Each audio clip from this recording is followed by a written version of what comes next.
Good evening, everybody, and welcome to another Tuesday night edition of everybody's favorite rated M podcast. You know the one. It's Gaming After Dark. Yes, I'm your host, Mr. Boom Boom Kaboom. It's Noof Nukem in the room. Obviously, I've got a fantastic panel lined up for you tonight, but as always, let's get down to the man who brings that comment back to sense. The one and only Titan Drago was in the house, and you know what? He showed up here early, so that tells me he's fired up about something and probably he's got a few words to say during the show. Titan Drago, what's happening, my brother? Yeah, it should be a fun show. I'm gonna try and keep my blood pressure down this show. Yeah, I got Mike Mullis on here. It's our first time he's been on the show that I'm here. I told him I gotta go, but he wouldn't let me leave. So I can't let you duck me forever, Titan. That's right. I couldn't duck him forever. He finally caught my ass. No, that is true. That is true, isn't it? Every time you've been on the show, I think he somehow managed to weasel his way out. So, not by accident, is what I've been told by sources. He's like Mr. T. Why you ducking me? We don't know. But I'm excited because I just picked up this little baby for when I take over the show. My stream deck. Nice, man. Got that. Yeah, you gonna have some sound effects. Yeah, I can't wait to have some fun with that bad boy. I got a lot of ideas for it. So, other than that, I'm ready to go. Yeah, we are ready to go. We've got a guest on the way as well. Should be here momentarily. But before he gets here, let's introduce our phenomenal list of guest panelists tonight, starting with the one and only Mr. Mike Mullis from the original Next Level Gaming podcast himself, ready to go. What's up, brother Mike? Oh, yeah. Good evening, everyone. I'm glad to be here. Thanks for the invite tonight, Noof, and it's good to be here. Good to see brother Mav tonight. Noof, and Poseidon. What we got there? Yeah, nice. Poseidon. That's for old Spider-Man in the chat. Oh, I thought he was gonna pull out a Smite shirt there for a second. It is. Poseidon's in Smite, you noob. No, that is true. Is he? See, nobody knows but Titan. I played Smite for like 5 minutes. It was pretty okay for the 5 minutes that I played it. You must not have had any toxic randoms. Yeah, I don't think I gave it enough time to have any toxicity. At this point, it was like the day it came out. At this point, Titan's wondering: is there ever going to be a guest that comes on this show that actually likes Smite? No, we've had one. Remember, Ain said. Yeah. They exist. They exist. Yeah. Few and far between. I think he was just trying to make you feel better, Titan. Yes, I could use it. All right. And last but not least, we got the one, the only, aka Mr. Mav, Fun Speculation. Yes, you guys know him from the fantastic Ultimate Video Games podcast on Friday night, Ultimate Xbox podcast. So good to have you here, Mav. It's been a long time. It's been overdue. So glad you can answer the bat signal and join us tonight. Yeah, thanks for having me, dude. The last time I think I was on your show, I was just like hanging out in the chat and was like randomly kind of like hopped on. It was a blast. But yeah, dude, there's a lot that happened today. So we actually have something to talk about.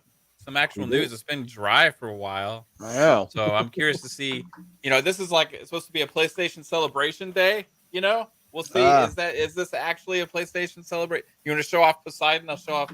I'm not just an Xbox guy. I've loved PlayStation. All you need is one I and an S, and you got piss on that shirt. Yeah. I probably already do have piss on my shirt. Don't tell anybody.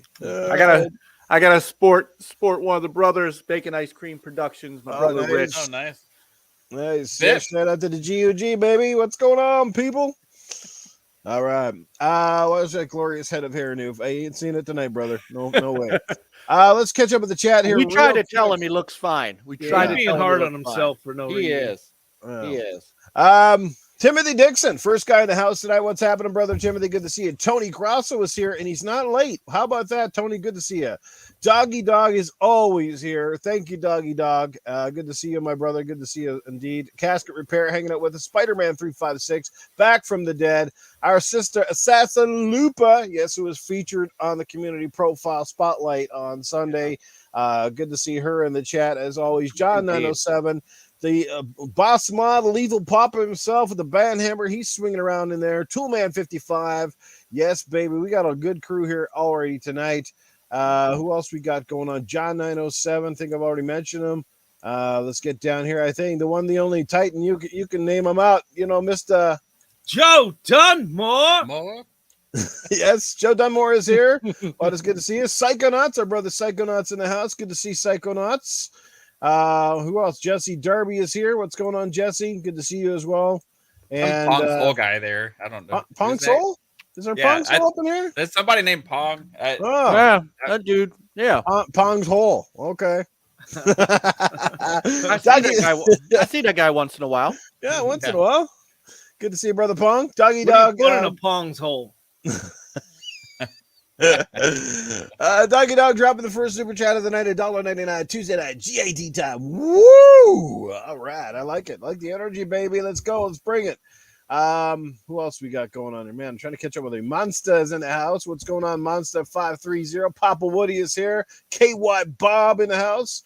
Yes, Red Pool is in the house. Good to see brother Dread. Iceman LMH is here as well. HTK, brother Peter. What's happening, dude? Good to see you here. Trier fan, good evening. All right, I think now that we've caught up everybody at Mika Ford, what's up? Let's get right into that first topic of the night. And, geez, once I get the cat hairs out of my mouth here, what's going on? Didn't know if I was eating pussy. What's going on here? You see the eyeballs just rolling on that one. Okay, first topic of the evening, if you haven't guessed already, yes. Does Sony have the answer to Xbox Game Pass? If you haven't seen all the news today, yes, Sony has basically unveiled. Wait, Noof, listen to that. Can you hear that? Oh, it stopped talking. That's his actual train going by. It's actual literally the train is going by and you're talking about PlayStation. That's pretty funny, I thought. Hey, Sister Caitlin's in the house. What's going on? She says OMG. I'm not sure what the OMG is all about, but hey, we'll take it. Good to see you here. Fastback in the house as well. Yes, good to see you, brother Chris. All right. So anyway, basically it came down the pipe today. There has been a lot of speculation, some sort of off the wall stuff over the last course of probably the week or so, but now it looks like things are official.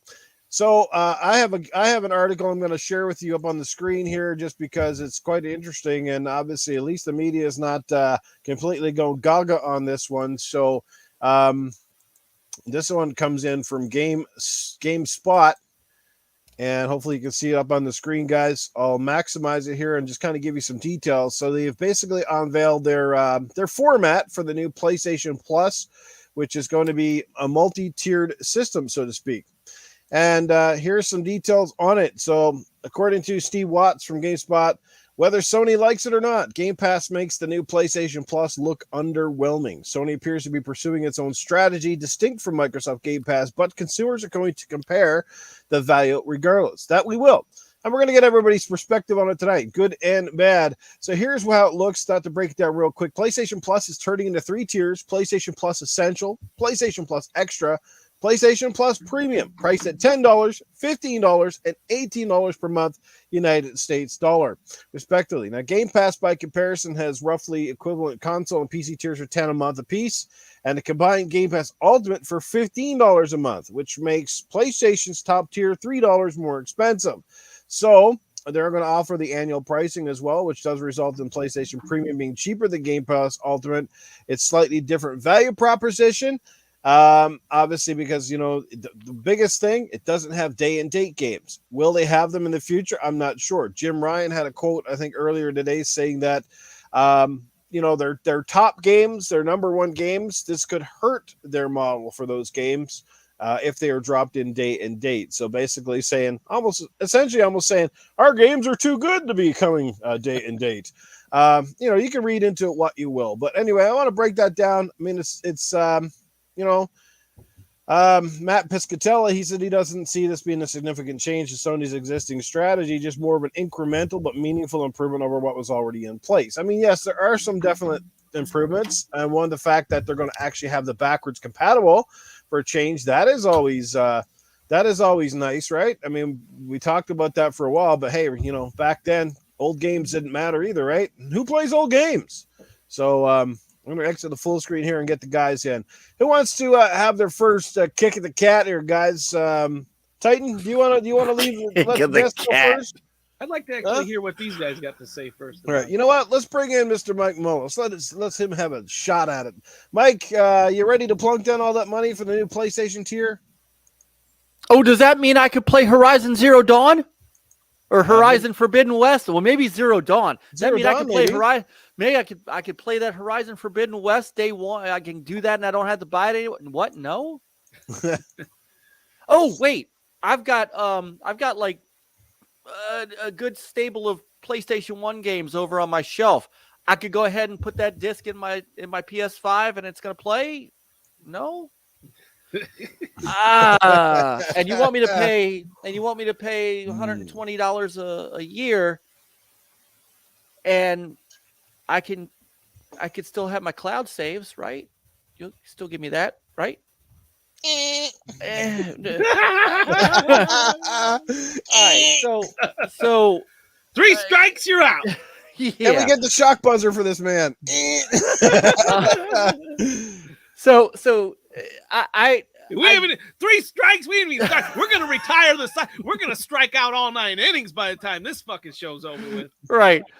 Where is the Price is Right horn when you need it? I mean, look, the day and date thing, I tweeted this out this afternoon. The day and date thing isn't even the big monumental miss for me. No. Everybody knows that they're not going to put their single player first party games in PS Now, right? We've known that. Now, here's the funny thing. Game Pass is getting Sony games and PS Now isn't. I mean, MLB The Show, day one in your competitors, if any game should be there day one, Right. it's the game going to your competitors' platforms subscription. Yeah. So that's not the big miss for me.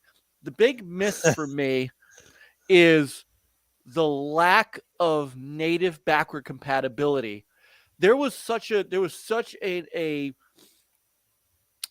opportunity here to garner some serious goodwill with those of us who were in on the PlayStation 1, in on the PlayStation 2, to an extent in on the PlayStation 3. And they could have simply said, hey, if you own those PS1 and PS2 games, you can play those games now without a subscription. Here's our backward compatibility. And by the way, there's, 350 games that are ready to go in our backward compatibility. That is something that would have it wouldn't have done anything for their subscription, but it would have really jumped the conversation to what PlayStation is doing for their legacy fans and for the people who have supported them from the very beginning. The fact that they lock their backward compatibility behind a paywall is laughable when, and Nintendo's doing it too. So let's be fair here. Nintendo's doing the same thing, but Microsoft's the one company out of the 3 that is giving you backward compatibility the right way. So this to me does not move my needle. No. Day and date would have been the changing factor for me. Being able to play Forbidden West, being able to play God of War, being able to play, that would have been okay. So now I got to take a serious look at this, plus all the games that are in there now. Now I'm going to have this big stable of games between Game Pass and PlayStation Plus, but I can't bring myself to pay for that subscription unless I'm just paying for it to be a retro machine. That would be the only reason that I would possibly do it. And I'd have to buy the biggest tier to just turn my PS5 into a retro machine. So who is going to pay the $18 a month, and what exactly are they getting for their $18 a month? Not a goddamn thing. I don't know. I mean, I don't know who's a lot different than the regular PlayStation Plus, to be honest with you. It's the melding your shit. It's the melding of their, and that's really what this is. It's the melding of PlayStation Plus and PlayStation Now together. There's no innovation to it. There's no, this is where they could have taken a page out of Microsoft's book, and it would have been okay to do so. Sometimes you got to suck it up. Microsoft's had to suck it up and do some things that Sony did in order to compete. Sony, sometimes you got to suck it up and just say, okay, so we'll throw in, cloud gaming from your mobile. We'll give you the ability to play your backward compatible stuff. We'll give you the ability to play your own games. Those are the things that they should have done. Instead, this is just taking this is just consolidating their two existing platforms, and that's just not gonna move the needle. I don't know who's gonna buy the PlayStation Plus Premium. I would be very surprised if that got a big jump out of anything. I don't think this. I just don't know who this is. I don't know who this is for. And how long do you think before we see like games like say Ratchet and Clank, The Rift Apart, or Horizon Forbidden West? How long do you think it's going to be before we see those games show up on the service? Are they going to kind of let them fester for a year or two, and by the time they hit the PC marketplace, that's when they consider putting them in? I think that might be where they consider it. They might do a 6 month. Miles Morales is going to be in there. Returnal is going to be in there. Yeah, so Returnal will be 14 months old by the time that this service comes out. Did it come out last year? God, Yeah, I am horrible with I am horrible with dates and timelines, guys. So I'm glad you're here to help me with that. I mean, yeah. So maybe it is a year. I mean, whatever it is, it's not day and date. And the thing that I read today, the big reaction to that is, well, look what day and date's done look what Game Pass has done to Halo Infinite. And I'm the first to bitch about Halo Infinite. We did that on my show. Well, I had Gaz on, and we were commiserating about Halo Infinite. So trust me, I understand that, but I don't think Game Pass had anything to do with Halo Infinite. My response to those people. How do you blame a subscription service on how a game developer is not putting out content for their game? Right. And if that's the case, what about Forza Horizon 5, which is arguably one of the top games of 2021? And what about Sea of Thieves, which started out really slow, but I think Game Pass has given that thing a lease on life that has allowed it to grow into this 20+ million user base that I don't think they were planning on. So you could flip that coin either way. I think where Sony has an issue is they don't do enough games as a service type stuff. And so they don't. That's why Jim Ryan can't put a brand new Horizon Forbidden West in there, because there's no replay value factor there. So great point. I kind of get it, but I'll tell you what should have gone in there: Gran Turismo 7. It's a perfect example of a game that belonged in there. Mm-hmm. So anyway, I don't know who this is for. It's not for me. I was hoping that I'd get surprised with a little day and date. If they had done day and date, and I've said this, and I will maintain this, and I'll stand by it. The minute they offer day and date on day one releases, that is when they will get my money. Until then, this is nothing new for me. Yeah, at least then you could see some value in it, right? Because they only release 2, maybe 3 big games a year, right? And I think Sony was right they're kind of right when they say it would hurt their games, that are their big AAA games, because they're just scared. Let me ask you this, and I'll ask you the Titan. Titan, do you think again this is a notorious case of Sony does not want to put aside their ego, because they're number one, in terms of popularity worldwide, I suppose you could say. They still have the market lead essentially in most areas. Do you think that's why they're reluctant to say go as far? Do you think Xbox's model exists largely because they wanted to make a big splash to gain that ground, and that's the difference between the two? And ego is a part of it. But the bigger part of it, I think, is the fact that Sony needs money desperately. We all know how all their other divisions are struggling, and PlayStation has always done well for them. So they bring in Jim Ryan to kind of, they brought him in to double charge people and make them like it. And he's done that. How has he's done great at his job as a corporate motherfucking CEO. He's got his and I don't know how much work it takes for him to do this because their fan base is just so literally brainwashed at this point. I don't think he's done much to brainwash to, like, I mean, if people would just open up their eyes and look at what this guy has said in the past, who plays old games, they could easily see that this guy is full of shit. Everything that comes out of his mouth is a lie. But they're brainwashed. They don't look at anything negative. They don't think PlayStation extremists and fanboys, they don't think that PlayStation can do any wrong. We're going to go over a couple examples tonight of how, of examples of that on Twitter. Okay, that'll be later. All day in the chat, he says, why do people think they have to be the same? And no, they don't have to be the same. But my point back is they don't have to be the same. But when you charge more for less, that's when the aesthetic looks bad. Well, you want competition. That's the main word. And this is not competing. No. And one more thing, and then I'm going to cede the floor to Mav. The fact that they walled off the PS1, PS2, and PSP games to the premium tier is ridiculous. It is absolutely ridiculous. If you want to take, because I'm reading through the benefits. If you want to take the cloud streaming access and move it to premium, okay, fine.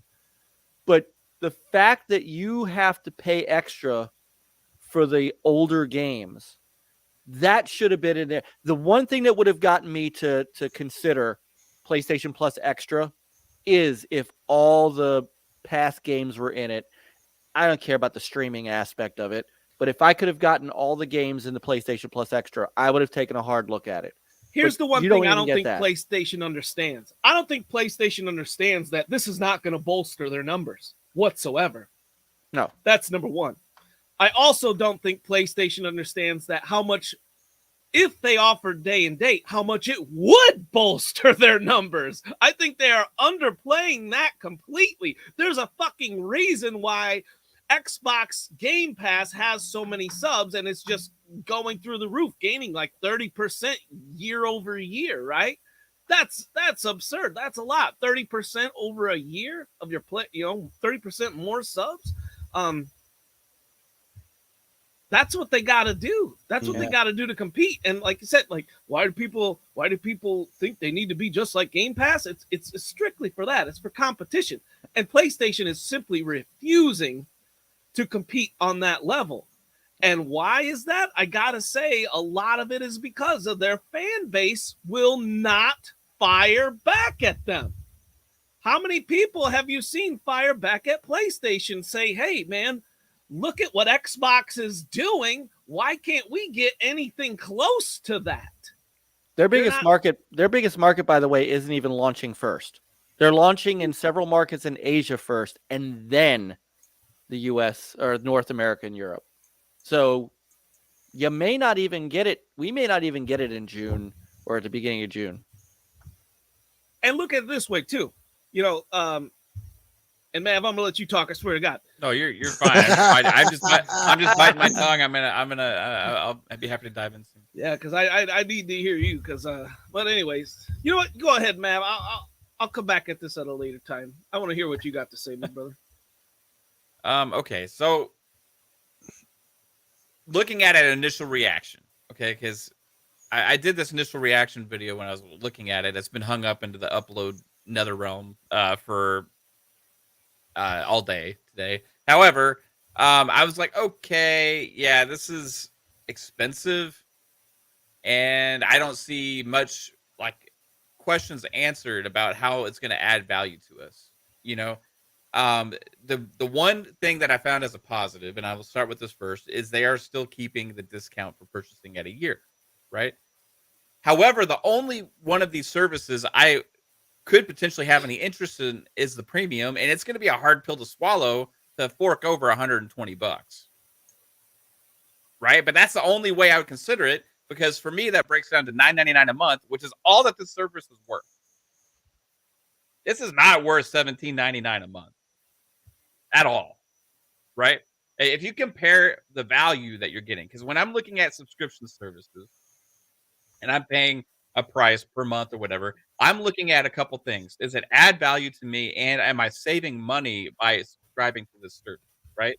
For me, Game Pass is an easy decision because not only does it give me more things to play that I never would have, but I'm also saving money on things I would have already bought. And that's where PlayStation is afraid. They're afraid to dive all in because they're afraid of their sales, right? But they don't see the bigger picture and that recurring revenue and going all in to get those subscriptions. It would be so easy if they had said day one how many people would instantly subscribe into that service, and they would all of a sudden see a huge shift and change with their structure. Now they say, which is complete BS, that it might hurt our games, which is just completely feeding into that stupid narrative that's been around. Like, Game Pass and subscription service means that games aren't going to be as good. They can't be as good as the games that we make. The whole thing has been proven completely opposite based on all the game awards last year from all the media outlets and everything of Xbox putting out quality titles. Not only that, all the extra investment that they have into all of these developers, giving them all the time that they need, letting them have complete creative freedom, and to having this massive amount of games that we know, like 50 projects in the works, that are all going to be released into a service day one. So when you look at the value of this, you can't just look at it as like, okay, $17.99 versus $14.99, and what do you get here? What do you get here? You get day one games here, you get old games here, right? Which is pretty much what it is. On PlayStation Plus, you're paying $17.99 for old games. On Xbox, you're paying $14.99 for day one games. Yes. What sounds better? Now, the other thing that is, you got to add the value of what you're saving, right? So if on PlayStation, not to mention the stuff that's come in there, like Tunic Day One, Death's Door, Outriders, all these games, all these third-party games that are coming out. You can say that, well, it's trash or fodder, but it doesn't matter. The point is, they're there day one. They're on the service. Like if they're not day one, they're even within like a couple of months, like almost nearly brand new stuff. You've had Hades on there, you've got Death's Door, you got Guardians of the Galaxy.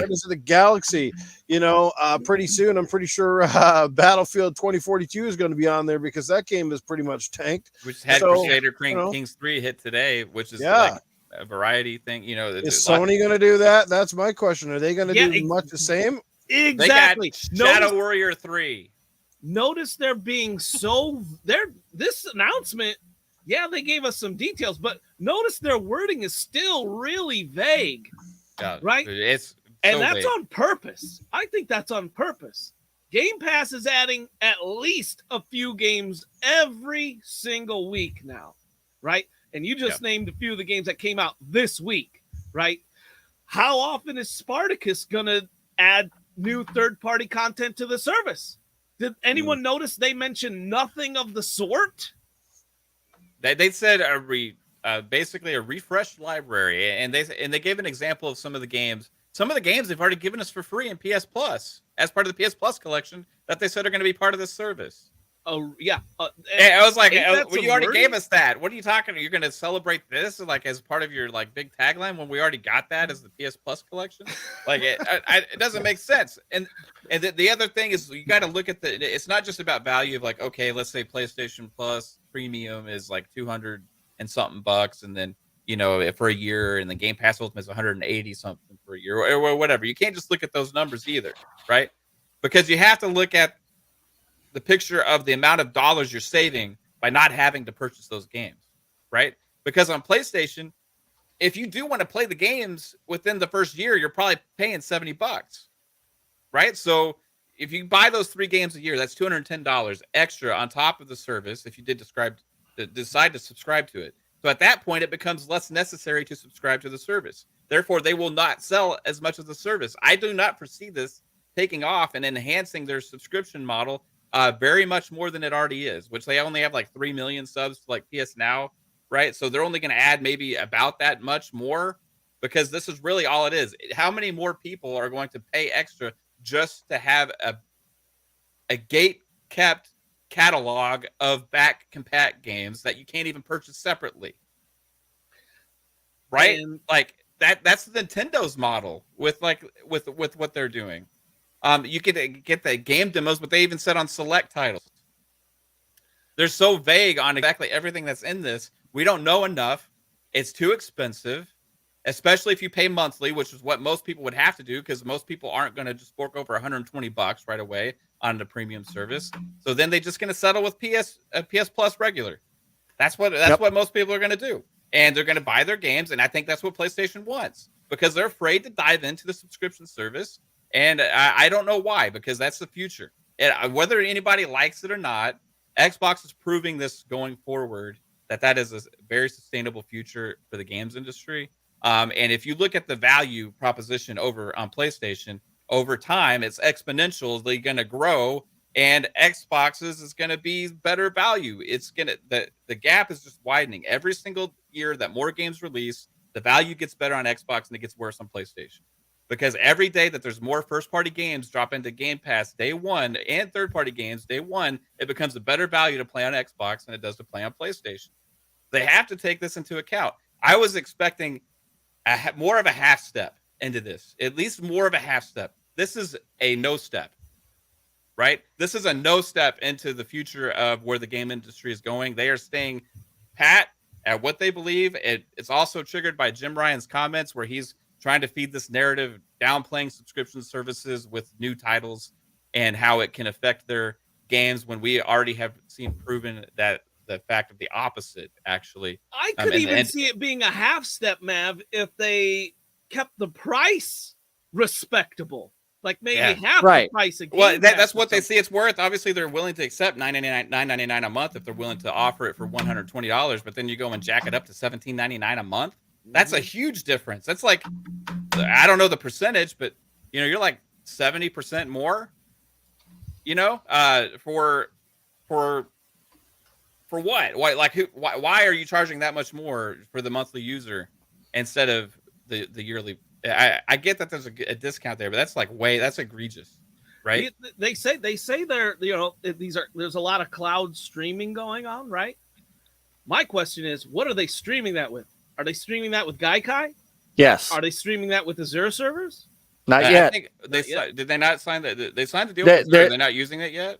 Well, they were, remember if this is streaming with Gaikai, just throw this in the trash right now. Yeah, it's still the same platform that PS Now is streaming on now, which they don't tell you that streaming with PS Now is lower resolution and lower bit rate and laggy. I mean, we've seen that.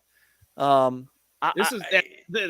streaming technology is 2 gens ago. Yeah. No, that they have not gotten into that as the Azure side yet. They were still doing that whole, we're looking at a partnership. Nobody's done anything with that yet. Yeah, I haven't heard anything. Yeah, you're right. I haven't heard anything about that. You don't even get PS3 games on the extra, and even when you get the PS3 games in premium, they're stream only.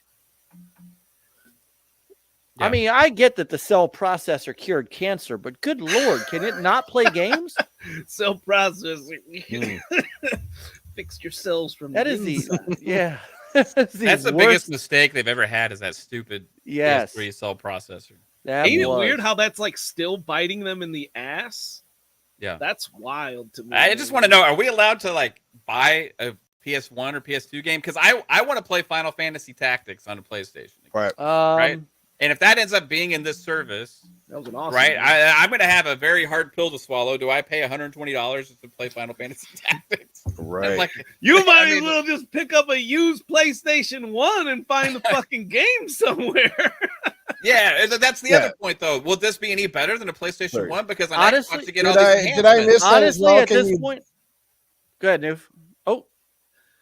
Uh-oh. Well, he's gone. Like, I think he went to go and do that right now. He's going out and doing some new phenomics. At this point, you literally could buy maybe even a used when they become used, or just a regular Xbox Series S, throw RetroArch on it, and rip your games from your CDs down to ISOs, and you have a PS1 and a PS2. I mean, you don't, and they're games you own. You could play the games you own. That this makes no sense to me.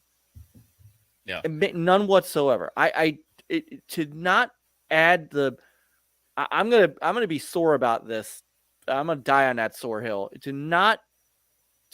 If I were Microsoft, if I'm Phil right now, I'm calling up my team and I'm going, you know what?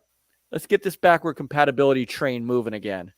And let's get some more games in backward compatibility as soon as humanly possible. Because that is the golden key there to get. Because the thing is, Mike, I'm pretty sure they mentioned that. I think they were capped out at that. I think they did as much as they could with the licensing. They said they were moving on from it. However, that was before they came up with the Activision Blizzard deal. So I have a feeling once this Activision Blizzard deal closes, because of the huge catalog that they have, that goes back to forever, right? Like they could potentially go back and maybe touch up some of those old Activision Blizzard games, and we'll see. I mean that's a possibility that they reopen it, because that. They did say that unless something changes, right? But they had already kind of maxed out what was available. But now more is available. So I don't know how, and I still to this day don't know how much I buy that. I don't think there's just too many games out there that aren't necessarily even licenses. That if you remember when they first did backward compatibility, they said really all we need is the okay from the publisher. Yeah. Go ahead, Titan. Sorry. Go ahead. Here's the most fun part of that for me, which I think is the biggest problem, and it will go into what Mav said with the acquisition of Activision. So right now, they cannot get licenses for any of the beat games. You know, I'm talking Guitar Hero, whole series. I think they've tried. They can't do that. But when this Activision deal goes through, guess who the fuck owns Guitar Hero, right? So they're gonna hopefully they start reproducing those guitars, coming out with some more Guitar Heroes and whatnot, and just completely reinvigorate that. Because I'm gonna be honest, I've been to local game stores, a lot of them. The guitars are really expensive. They're not backwards compatible with current gen. You got to get like a 360 and get the guitar, and you got to get the right guitar for the right system for the right game. So that whole thing is a pain in the ass in and of itself. And I just gave up. I'm like, you know what? I really enjoy this, and I'm really having an itch to play these old guitar games. But right now that itch has got to suffice with my brother right now, because he has Clone Hero on his PC on his laptop. And he's downloading games downloading like new music constantly to add to that Clone Hero. And he comes over. He's been coming over once a weekend, and we've been jamming out on that. But that's the only thing itching that need for me right now as far as that. But there's still so much room for that. And I already saw people requesting that the return of that franchise, the return of all those beat games. Have you guys heard anything about that? I'm thinking that it's a possibility they'll bring the franchise back. I don't know about back compat on them, just because. I think it'll go forward. The song licensing will be a tricky issue, not just because bringing it forward to the like Series X consoles. The way those licensing deals work usually is like kind of outdated, because it was like by generation, right, or by console. So they would have to do new potential licensing deals with all the music and everything that could have expired. So as far as back compat goes, I don't know if those are going to be.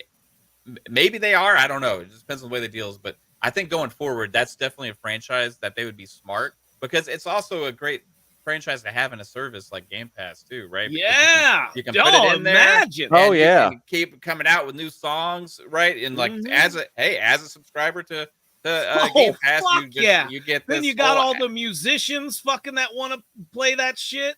Everyone you make. I mean, you give the game out in Game Pass, and people buy the music packs. I mean, people don't understand, and again, Sony's not built this way, which makes sense as to why they are where they're at with this. They're not built to sell DLC. They just aren't, and so you can't. With Forza, the reason Forza does so well in Game Pass is because then you buy the car packs, you buy the extra track, the extra add-ons and stuff like that, and Microsoft's still making bank because even though they gave you the game, it's like they sold you the razor and they'll give you and they'll sell you some razor blades. And by the way, Noof said his laptop crashed, so. Oh no! I think he's testing me for when I take over the show. I think that's what this is, Titan. That's right. It's a test. It's a trial. Welcome to the future of gaming after dark. Right. Yeah, right. I can't do this every Tuesday, man. I can't do this every Tuesday. Right. But something you said, Mav, that hit, and that is they need to understand the power of subscriptions. The thing that Sony does, to their credit, is the way they've positioned themselves with PC.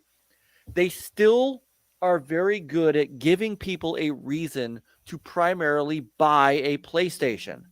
Microsoft, we know by now, Microsoft doesn't care if you game on an Xbox, game on a phone, game on a PC, game on a smart TV, if that ever comes out.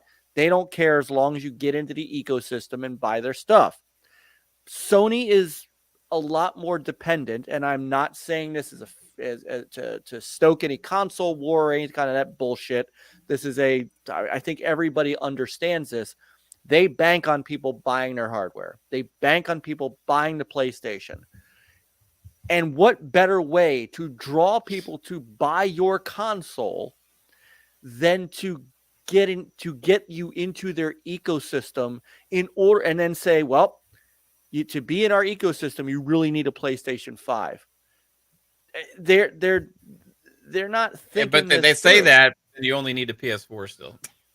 Right. But they're not thinking this. Yeah. They're not thinking this through in that you can, here PlayStation Plus, PlayStation Plus Extra, all this fancy great stuff, all these games, all this stuff you can do, and you can only do it on PlayStation.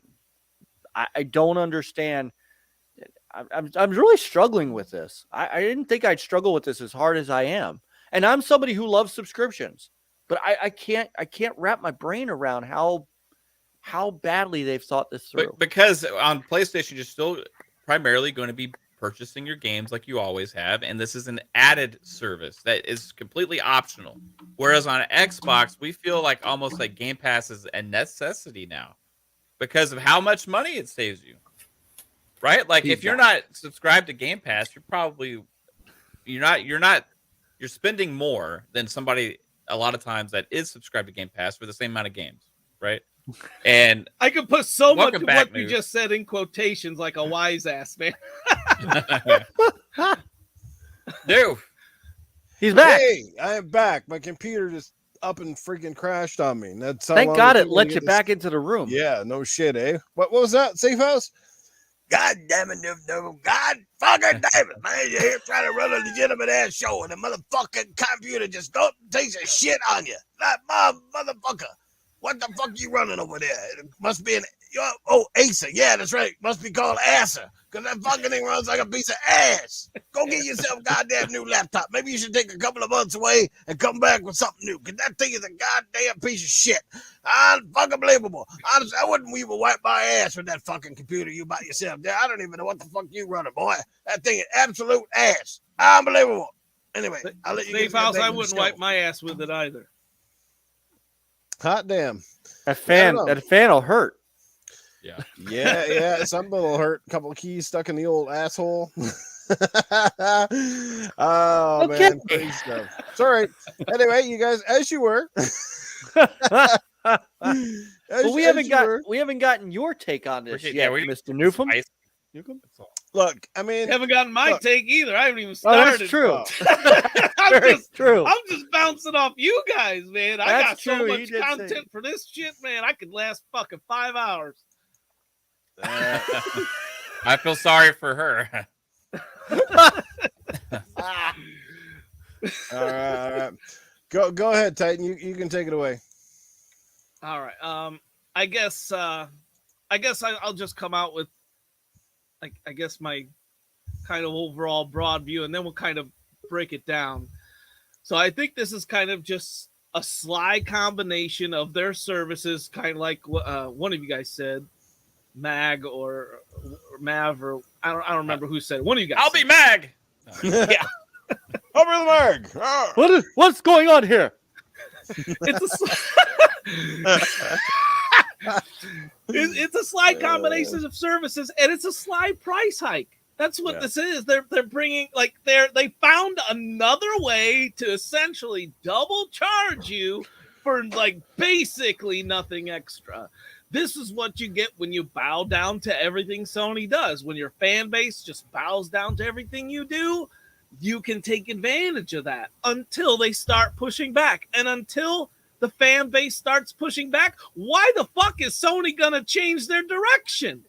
Why are they going to give you more bang for your buck? They don't need to. They're making you pay for $10 upgrades consistently. They're making you repay for games, for remasters, for remakes, for director's cuts. Mm-hmm. There's so many ways they're double charging you, triple charging you, etc. And that's not going to change until the fan base itself changes. And I said it on a tweet this week. I said, Sony, the inventors of paying for demos, right? And I don't think people realize this, and I know Jay Fonzarelli doesn't because he tweeted out today. Thank you. Yes. Good point from Noof's ass. The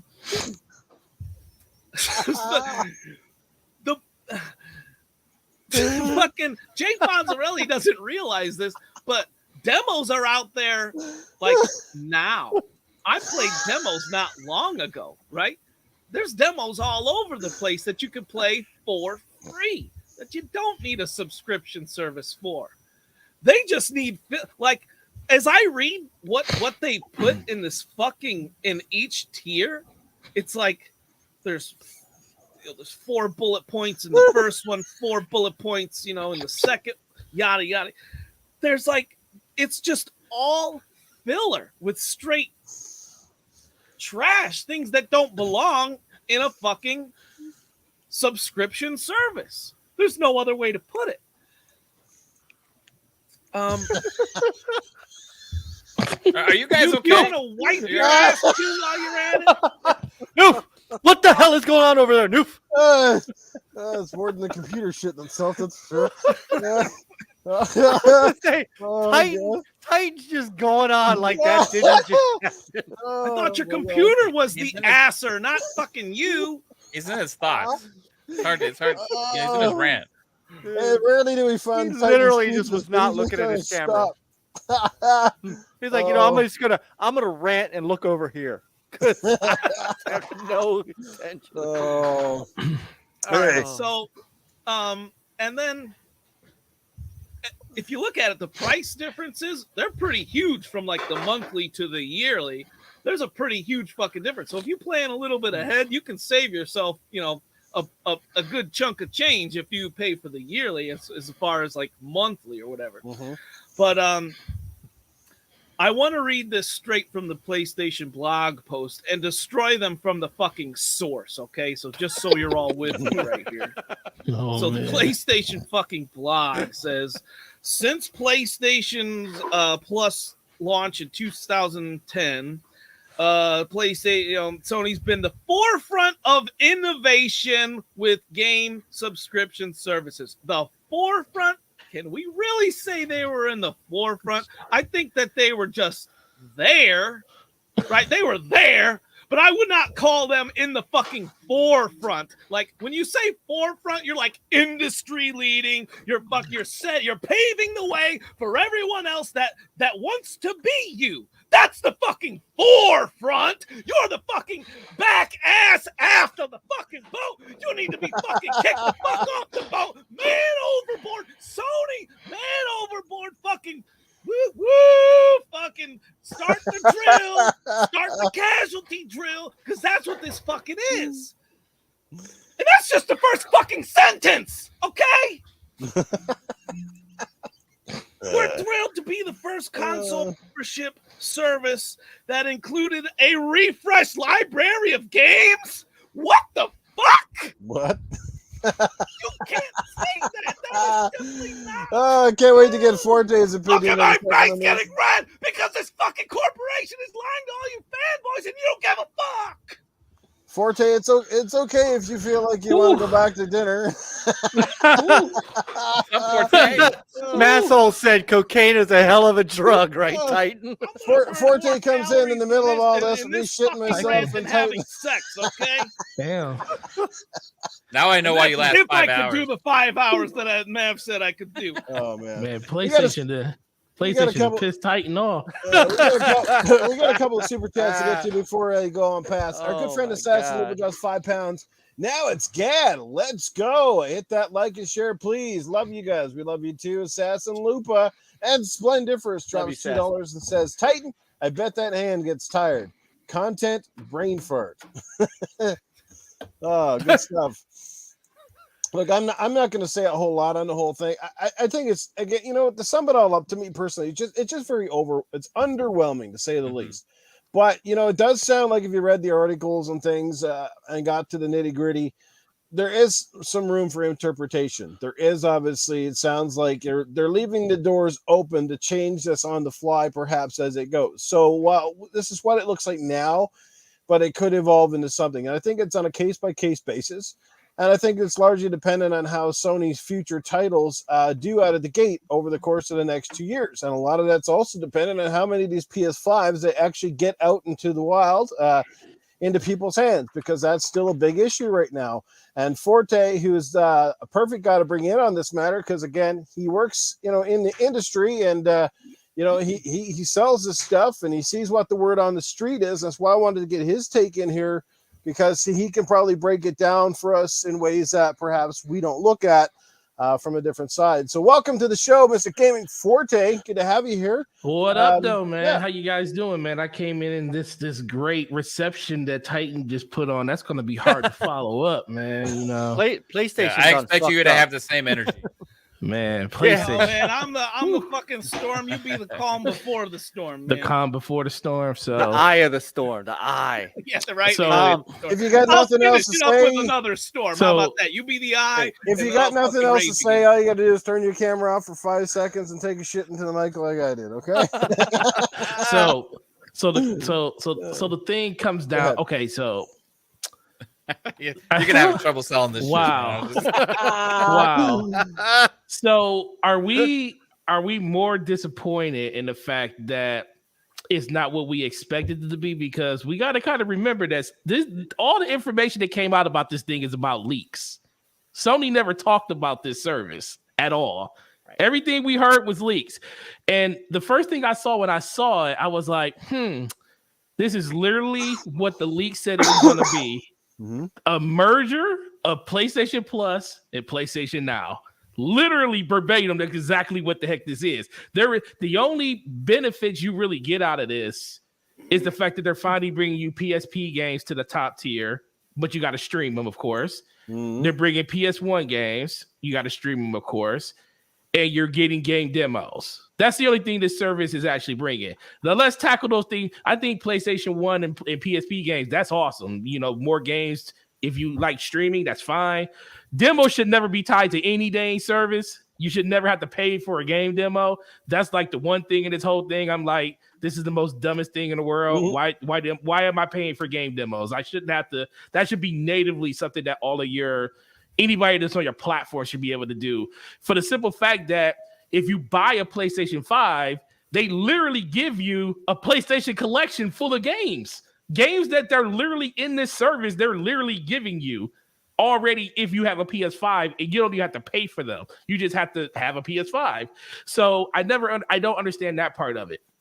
Now, if we're trying to compare this to Game Pass, it definitely ain't Game Pass. It ain't even close. It's not an answer, right? It's not an answer. It's not even in the same block. It's not even in the same zip code or the same state. It's two different things. They literally are. There's no discount on this either. I mean, the discount is if you do the year. But if you are a person like me that has PlayStation Plus already, and I have PlayStation Now, you're paying the same price. It's the same price. So you're not getting a discount or anything on any of that stuff, especially at the top of your tier. The question really comes down to me is, if you are a person like me, are you going to get like are you going to get grandfathered into this? Are you going to get like some type of benefit of having all these services already combined together? Are they going? Yeah, I did. Yeah, they talked about it somewhere. An email. They sent out an email today that says you'll get moved into an equivalent tier based on what you have already. So if you have PS Plus, it'll be moved into PS Plus Essential. And if I heard you're getting a remaster of NAC. A remaster in that. So basically what they're saying is we're moving. So you don't have the option to do whatever you want in this. If you got base PlayStation Plus, you're going to be moved into the essential bracket, which is base PlayStation, which is basically base PlayStation Plus. And that's why this does not upset me, because you're literally getting exactly what the leaks were saying. Now, if Sony would have came out and said that we're going to get all these and get all these other different things, that's completely different.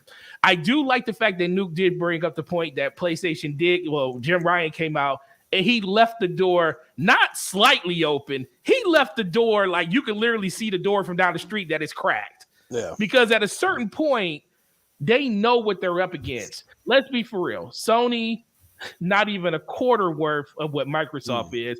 Microsoft can bleed themselves dry with Game Pass if they wanted to. They can sustain that service through eternity if they truly want to, because they're just not going to lose the money. Sony can't do that right now. Plus, Sony's in a situation where they're selling their games at 15 to 20 million a pop when it comes to their bigger games. So they don't feel like they have to be in a situation where their games has to be in a service where they're offering them day and date. But if that does change, and like we've been seeing a lot of analysts and a lot of people talking about how Microsoft over the next couple of years is going to like surpass Sony when it comes to being a market leader. If that happens, then you'll see Sony pivot. And I think that's where Jim Ryan's building that in.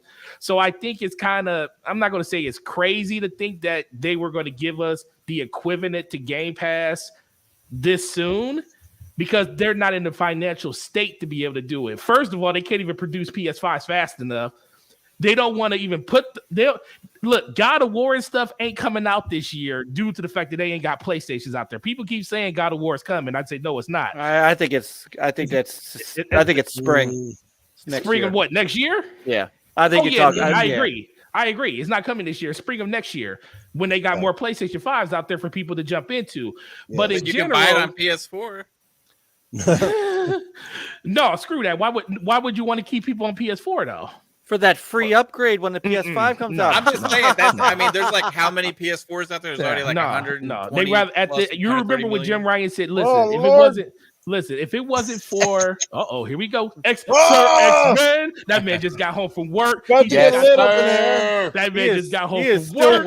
He's still wearing his. I had to get in here on this one. Give it to Luca. I got stop it, 4K. He's got his cautionary jacket saying, "PlayStation fans, please play this up before you buy it."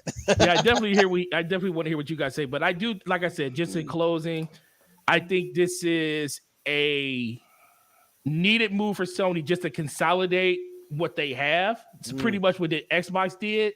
You know, we was like, okay, well, Xbox Game Pass Ultimate. They finally condensed them. The only thing is Xbox still says Xbox Live separately. So right. I don't know how much longer that's going to be a thing, but they still do it. But ultimately, it's a good move for them. But I think a lot of people are just kind of underwhelmed by the fact that they're not giving more benefits on top of just saying, oh, we're literally just consolidating. We're not giving you anything really extra. So if you're already a PlayStation Plus subscriber, nothing really changes. Nothing changes. Nothing changes. All right. Which a lot of people will probably just stay into that ecosystem until they feel enticed to buy. Exactly. And by the way, you can, I was just reading, you can, on the premium level, you can download the PS1 and PS2 PSP games. So at least they give you that. They actually said you can download them? Yeah. You can download them, but you can't buy them. You can't buy them. Oh, right. You can't buy put them that update in there. When was that update? Yeah, it says a catalog of beloved classic games available in both streaming and download options from the original PlayStation, PS2, and PSP. That's a deal right there. Just not PS3 games. PS3 games are still streamed. That's still cloud streaming. Oh, that's okay. That's better. That's But better. is that but Forte, is that $120 a year deal though? But you're not paying. But listen, you gotta separate yourself from it. If you already have PlayStation Plus, you're not paying anything more. Now, I agree. If you're a person that's not in that ecosystem already, well, no, that's not included in the PlayStation Plus. That's one. That's not the right. PlayStation Plus That Premium. you have no, to that's get, what I'm saying. The premium, Yeah. the premium. I'm saying, Right. like for me, I have PlayStation. I have PlayStation Plus, and I have PlayStation Now. I have PlayStation Now. I have both. Okay. of them. Okay. So for me, it's not a big deal because I already have them. So I'm not paying anything more. But if you're a person from the outside looking in saying, is the premium worth the price of admission for me? More than likely not, because it wasn't worth it to you then. Unless you care about PlayStation 1 and PSP games, it's not going to be worth it to you now. The I got a thing PlayStation about 1 and PlayStation 2. I don't need it. Yeah, I can emulate my PlayStation. Yeah, 1. that's what I'm saying. So for a lot of people, unless you are diehard to playing those older games, this service ain't for you. It's the same service. They're just putting another color of paint over it. Yeah, literally. for real though, the only reason I ever subscribed to PlayStation Plus was just because the multiplayer was. That's all. behind It's it, the only right? reason I have it. That's the only reason I ever felt like I had to have it. Right? PS Now never did anything for me because I don't save money on that because they only have old games in it. Right? I only have it because Sony gave it to me. So Well, there you go. Oh, But, so like, right. It's like so an that answers your option. question. Is It's it not worth like it an to me? essential. Then no. Yeah. Right. Let's get to the super chat real quick here, and then we'll bring in Mr. Sir X-Man. Didn't think you were going to make it, Mr. X-Man. Oh, no, I told you 10 o'clock Central. I meant 10 o'clock Central. I'm doing 90 on the freeway to make this one. Okay, it's in 10 Eastern. It's we're a little up. But anyway, KY Bob, our good friend of the show, he drops in with a $9.99 super chat. He says, I'm going to be honest. Sony has got these console wars simps in their pocket. They aren't trying to compete. They are just launching a service to say they have a Game Pass competitor. Potentially. I mean, I suppose there's something out there like, so they can market it differently now and build a little hype around it and something like that. But Well, remember last year in an article and an interview, Jim Ryan said they're working on their answer to Game Pass. Right. Well, they're still working on it. What do you think? We got a lot of words we can use, and we can put them in different places. But are we going to actually give you anything? Well, listen, no. the only big problem for this is they're enticing you to go with the year because there's no reason for this thing to be $18 monthly. No reason at all. Oh, for the premium. No. There's no reason. It's no reason for it to be more than Game Pass on a month-to-month basis. And you don't even get games day and day. Is it worth $9.99 a month? Yeah, which is what they're charging which is what you should be paying now anyway. Right. But they're not giving you none of the games in the catalog And they could really make it worthwhile if they were if they were doing like Game Pass and all right, so let's say they don't. All right, day and date's out of the question, fine. But if they at least throw third-party games in there consistently, like Game Pass, hey, that would. All right, at least you're getting something per month. Game Pass is doing it weekly. They may do that. The problem is they're not telling you what games they are. The one thing I will always give Nintendo credit for, when they announced their subscription service, they told you everything that was inside that subscription service when it came to the games you're getting. Same thing with Xbox. They told you right day and day, we're giving you all of the first-party games. We can't tell you what third-party games are coming in there, but if it has an Xbox Game Studio logo next to it, or Bethesda, or soon-to-be Activision and Call of Duty and stuff like that, it's going to end up in Game Pass, where PlayStation basically just said 400 games, some PlayStation 5, some PlayStation 4, but we're not telling you what games. They did say some games like Miles Morales and stuff like that, but Returnal and stuff, but that's only 4 or 5 games of the 500 that they say are in there. And I think that's the thing that they need to kind of clarify more for people to be more excited about it. And the sad thing is those are the most meaningful games, right? Those are the most current games that are going to be going in it. Returnal will be the most current one by the time it comes out. It'll be like a year by the time the service hits here.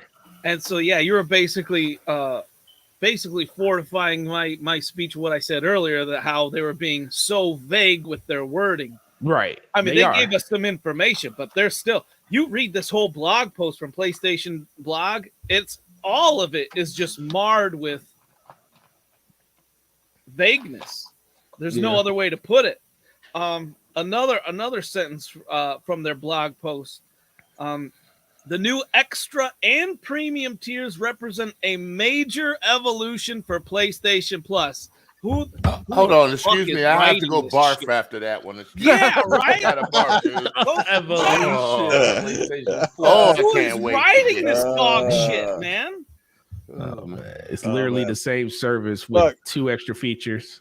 It's the other thing different. too, you know what? Right it's worse than that, Forte. All I'm gonna say is they can go out and bask in their little bit of glory if they want right now, because honestly, Game Pass, if you already position now, wait till that Activision deal finalizes and they have the biggest marketing games on the planet on day one underneath their window. Then Sony is definitely going to have to come out and step up their game somewhere, because I'm sorry, it's this, God of War and all those games are amazing games, but they're going to have trouble selling that service to their fans. Unlike Game Pass, is everybody's going to want it because they're going to want to jump into that. Like I said, the Call of Duties, all of this kind of stuff when it comes out, man. Like, just it's big. Like I said, we haven't even seen Game Pass peak yet. That's the thing, right? So get ready, because Microsoft, they ain't done. Oh, and they already said when Activision Blizzard comes aboard, they're going to put every Activision game that they possibly can into Game Pass. Just like they did when Bethesda came aboard. Every that marketing's going to be huge. Quake, all the Fallout. I wouldn't be surprised if you get FPS boost on some of them. You get the 4K resolution updates on old Xbox games, and it doesn't matter. And it doesn't matter if Call of Duty stays on PlayStation or not, because the marketing deal is you can play Call of Duty day one for your subscription fee, where you're going to have to pay the. You're forgetting the other monster in the room, dude. Overwatch 2. Absolutely. Yep. Well, you go ahead and tell us about that, Sir X-Man, and let us know how you feel about what went down today. You obviously wanted to jump on the show, so you must have some. You got some good opinions. Let's hear it. Let me clear my throat. I already cleared my ass. So, forgive me for a minute. I'm going to go back a little bit. Sony has always copied everything Microsoft has done. You guys got to admit, have they ever got anything pretty much right like Xbox when they first tried to do it? You guys remember that? When they tried to take the online features that we have and throw it on the PS2? Oh, I mean, I remember. And it did take them till PS4 to have party chat. Right. Which is still not. Yeah, I know. It's not as good. They fixed it recently. We got problems on the Xbox, but it's not as bad as over there. Yeah. You still can't make name changes. So they kept trying to, but then it's going to wipe out your account. They're trying to copy things too late instead of going with the trend, because they still have that old-fashioned way of thinking. And cloud saves are still stuck in the 360 generation. And what Sony needed to do was catch up with technology, but they were still facing it in their old school way of doing it. Now, that old school way of doing it is putting them behind. And so and I'm about to hit the big dog. This thing that they came out with, okay, it used to be $60 for their subscription fee for PlayStation Plus. So you get the same thing that you had before for $120. So they secretly doubled the price without people not even paying attention to it. Then you go to the next tier, and okay, you get a little bit more, but it's not that much of a variance to what you had previous, the lower tier. Then you go up a little more, and it's like, what am I really getting? My service ain't strong enough for cloud stream. Let me download it like they do on Xbox. There's no achievement set up for people to be motivated to go back and play those older games on your tier. They don't have any trophies for that. Microsoft, okay, you play old games except for Xbox, the original Xbox games, but you play an old 360 game, you still get and generate achievements. So, I mean, there's really nothing to this tier that I see. And a lot of people aren't talking about that aspect of achievements because a lot of people live for that. You're still gonna have your basic people that play the 3 modern games that they get every year. We all know what they are, except Call of Duty is gonna be free on Xbox now. But I feel that these people are getting ripped off, and they're blinded. They are totally blinded by, okay, we got a Game Cast killer. And it's like, when they really get it and look at it, they're going to be like, what the heck did I do? And Microsoft, they'll at least let you go back. If you don't want to do Game Pass anymore, they'll put you back in regular Xbox Live for now, where you still get the games with gold. You'll still have the multiplayer. You still can do some other things. And they'll put you back at the $60 that it is. Will Sony let people go back to their regular $60 a year if they don't decide that they like this service? Well, I think the regular one is still $60 a year. Yeah, right. It's still $60 the a year. The essential. But if you switch over and try to go back to that one, will Sony let you go back? Yeah, I think it's just tiered. Like if you're doing month to month, you can switch tiers whenever you want to, but if you're yearly, you just have to wait for your subscription to run out like it does now, and you'll be able to go back to the other tier. So basically, whatever you paid for, you'll be able to just live that out, and you have to move back. I don't think it's a big deal with the price. I just think you're not getting enough what we get benefit. over here. You're just not getting enough benefit for the amount of money they want you to spend. If you like, the only reason to upgrade is if you care about PlayStation Now. If you don't care about PlayStation Now and the games that are in it, because the service just isn't what you want it to be, then upgrading is irrelevant to you. You just stay on the essential plan like you are right now when it comes to PlayStation Plus, and you continue to keep getting your games. I think the one thing that is missing from the whole conversation is PlayStation Plus. They always talk about how PlayStation Plus and the free games is always better on PlayStation because Xbox has Game Pass and they put other games into that. But PlayStation Plus used to be way better. They used to give you 6 games free every month. No less than 4. On the Vita, you had the PS3, right? Yep, they used to give you all of those games like just natively being part of the ecosystem. Now they only give you 2. So they give you 1 PlayStation 4 game, 1 PlayStation 5 game. I'm sitting there like, well, what happened to the other games that you were giving people? Just because you don't support those systems anymore doesn't mean you had to completely chop it by a third. So I think that's something that people haven't really talked about, but I don't think it's really a big deal with the prices of the things. It just comes down to the value. Is the value there? Because the price is actually pretty good if they actually add more value to the ecosystem. Because I think $120 ain't bad. What does the $10 a month give you? It gives you what you have now, PlayStation on PlayStation so like Plus. I said, they doubled the price. They didn't double PlayStation Plus. Plus it's still the same. If you want to go for their tier, right? But what Forte is available saying, at 60. Yeah, what Forte is saying though, which makes sense, is if you wanted to buy PlayStation Plus and then buy PlayStation Now as the separate service that it is, right? I know that part, right? Yeah, that doesn't change if you get the premium tier. The essentials is still $60, which is all I'm gonna get. Which is all you need if you want to play online. It's the same exact as it was before. Is that I don't even know why. Is that $5 a month then? Well, it's $10 a month if you pay subscription, just like it is now. Yeah, and then if you pay for a year, it's 60. It's 60. Just like and there's really nothing added or taken away from PS Yeah, Plus. it literally the only difference is it says essential at the end. Yeah, it says there are no changes for existing PlayStation Plus members in this tier, and it says price for PlayStation Plus Essential remains the same as the current price for PlayStation Plus. We've been talking about this for an hour and 15 minutes, and there's still one joke about this whole fucking subscription plan that we have not even touched on. Go ahead, slap it down, Titan. Slap it down. The PlayStation Plus Deluxe. I don't know if any of you guys that have heard thing of this. for the places that don't have streaming? Yeah.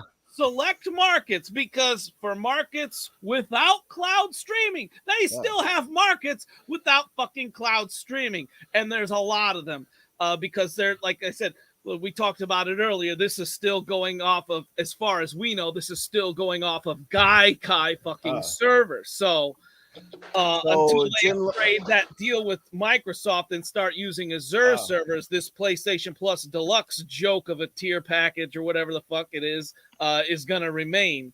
And it's for those people that don't have the cloud streaming available. Which is funny because that should be the extra.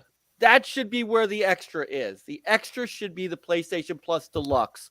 And that would make it worth looking at. And make the Sorry. Oh, go ahead. I'm sorry. No, go ahead, sir. No, I'm sorry.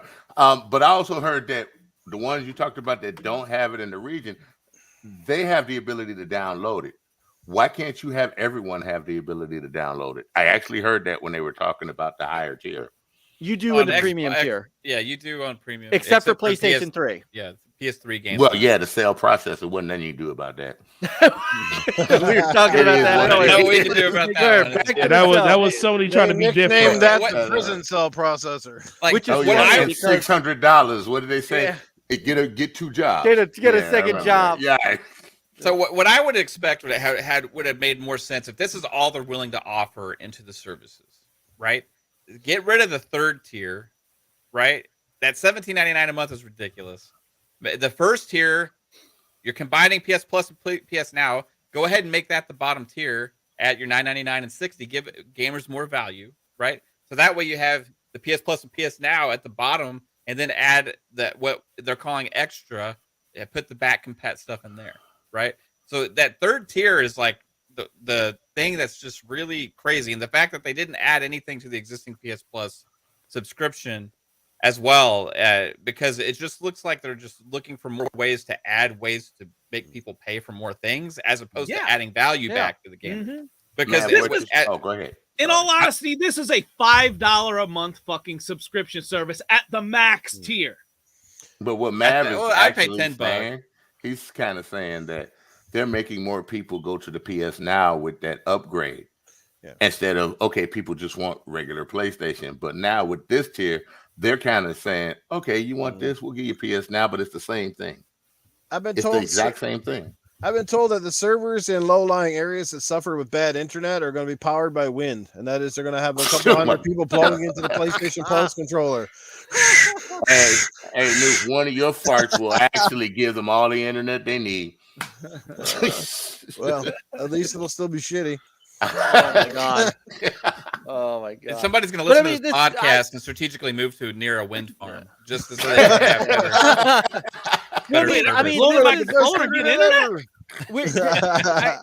The fact that we as gamers can sit here and come up with a better service than all of the people that get paid hundreds of thousands of dollars to think this shit up is amazing that they can't come up with the right combination of this.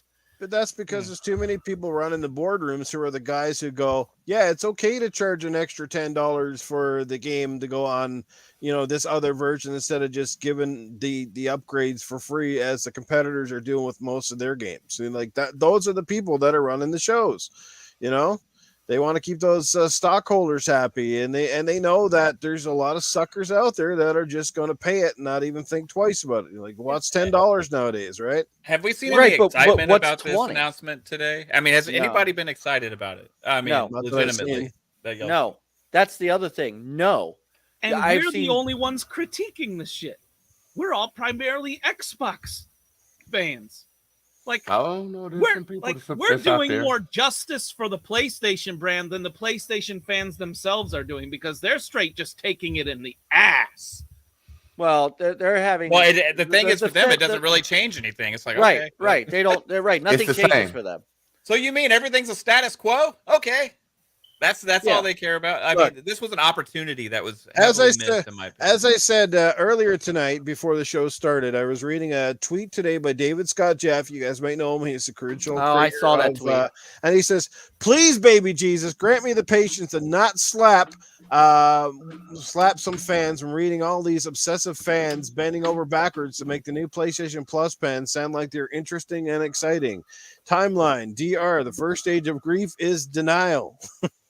I'd rather watch leaves falling from a tree than get that. Seriously.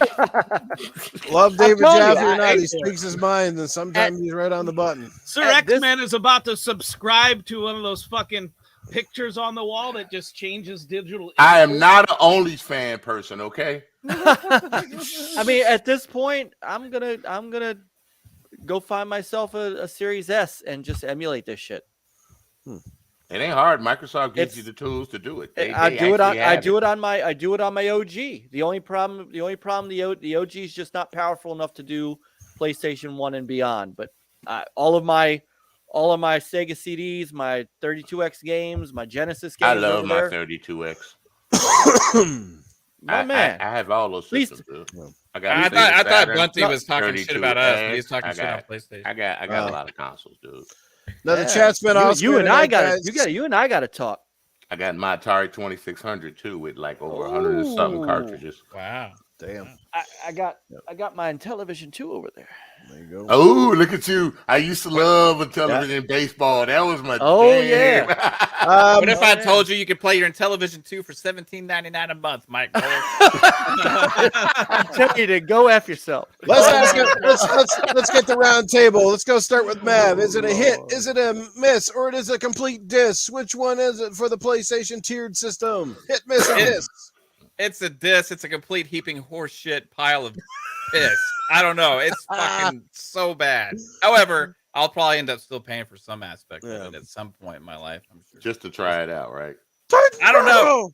Like, here's the thing: if Final Fantasy Tactics is in if that's in there, I'm gonna have a fucking really hard time not pulling the trigger on that game because I love it. Now that there's been also talks of a remaster, right? I think that I don't know if they announced it or what. But that's the Sony way is remasters, so you might get it. Yeah, I don't know. I just like one of my favorite games of all time, and if they do that to me, it's shit.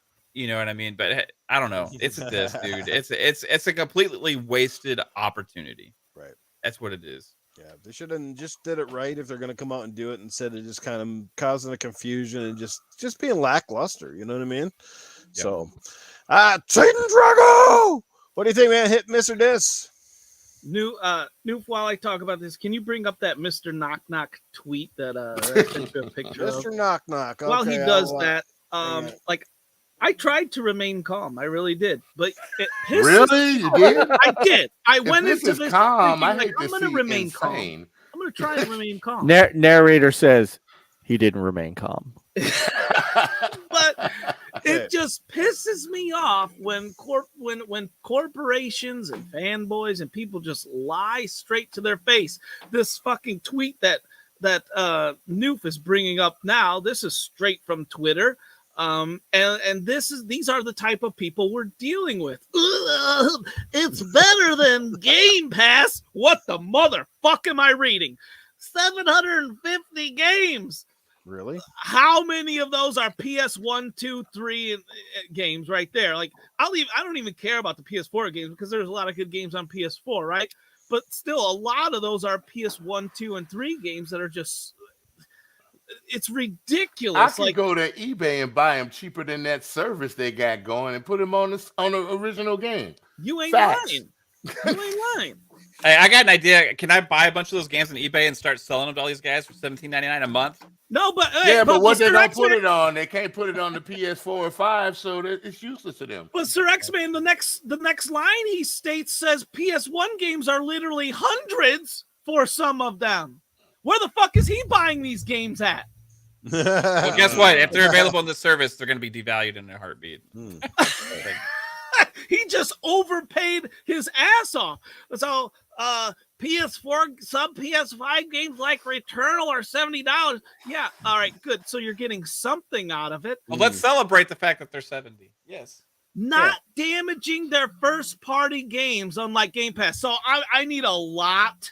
And I mean a lot of explanation on that sentence right there. How it's not gonna That's work. what Jim Ryan said. How is that like I've never seen someone take apples to apples and just completely turn it around on its ass.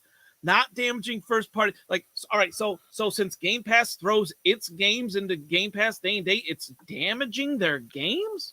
Hey, is it damaging MLB The Show? In what? Nope. In what way is it damaging? Someone in the chat anyone fucking let me know. Right. I'll take anything for, I'll even open it up. I'll say Best-selling there is show no ever, wrong isn't it? answer. What'd you say, Noof? Wasn't last year's MLB The Show now the Yeah, best-selling it was. show It was. in years or almost ever or something like that? I played the Not shit only out of that game. There a lot of the Game of the Year contenders at all the Game Awards and also media outlets were all in Game Pass day one. Day one. And if they weren't day one, they came in there later as well. Like, you had a lot of these games. I mean, Forza Horizon 5 won for IGN. Psychonauts 2 won a couple different awards from major publications. You have It Takes Two, which is in Game Pass. That came out like 6 months after it released. Actually, one Game of the Year. You had was there like 2 other games I think that were Death's Door. Yeah, Death's Door is in there. There were several games that came into Game Pass day one that are actually either won awards last year or were nominated. Right. It just holds no weight. Halo Infinite, another one actually won an award from one publication. I can't remember for Game of the Year as well. And the game like The Ascent is just going into PlayStation right now. So we've had it for over half a year, and again we got to play it and beat it and enjoy it for a fraction of the cost. Whereas you're going to play it on PlayStation right now. Well, guess what? You're paying full price for it. So what, $30-$40, whatever that game costs. Here's the best part that I love about that. I can play my because don't freak out on me. I'm just gonna get me an S for right now, but I don't have an X right now because it's a pain in the neck to find. But I got my beautiful PC with a 3060 Ti, so I play all my Xbox new games and some of the games I play them on my PC, and I love that factor. Day one, and I play them in triple screen, so. Microsoft did a great job with PC gaming, and Ultimate Game Pass, I'm sorry for playing it wherever you want to play it. Thank you, Microsoft. I love you for that shit. It's a way better deal, and it's less. It's only what, $15. You can't get no better deal and more options and more things that you can do with such a gaming subscription than what you have in Game Pass. I'm not trying to promote Game Pass, and every now and then it does piss me off. But for what you're paying monthly, and plus we got rewards every time we play a game, we get rewards points.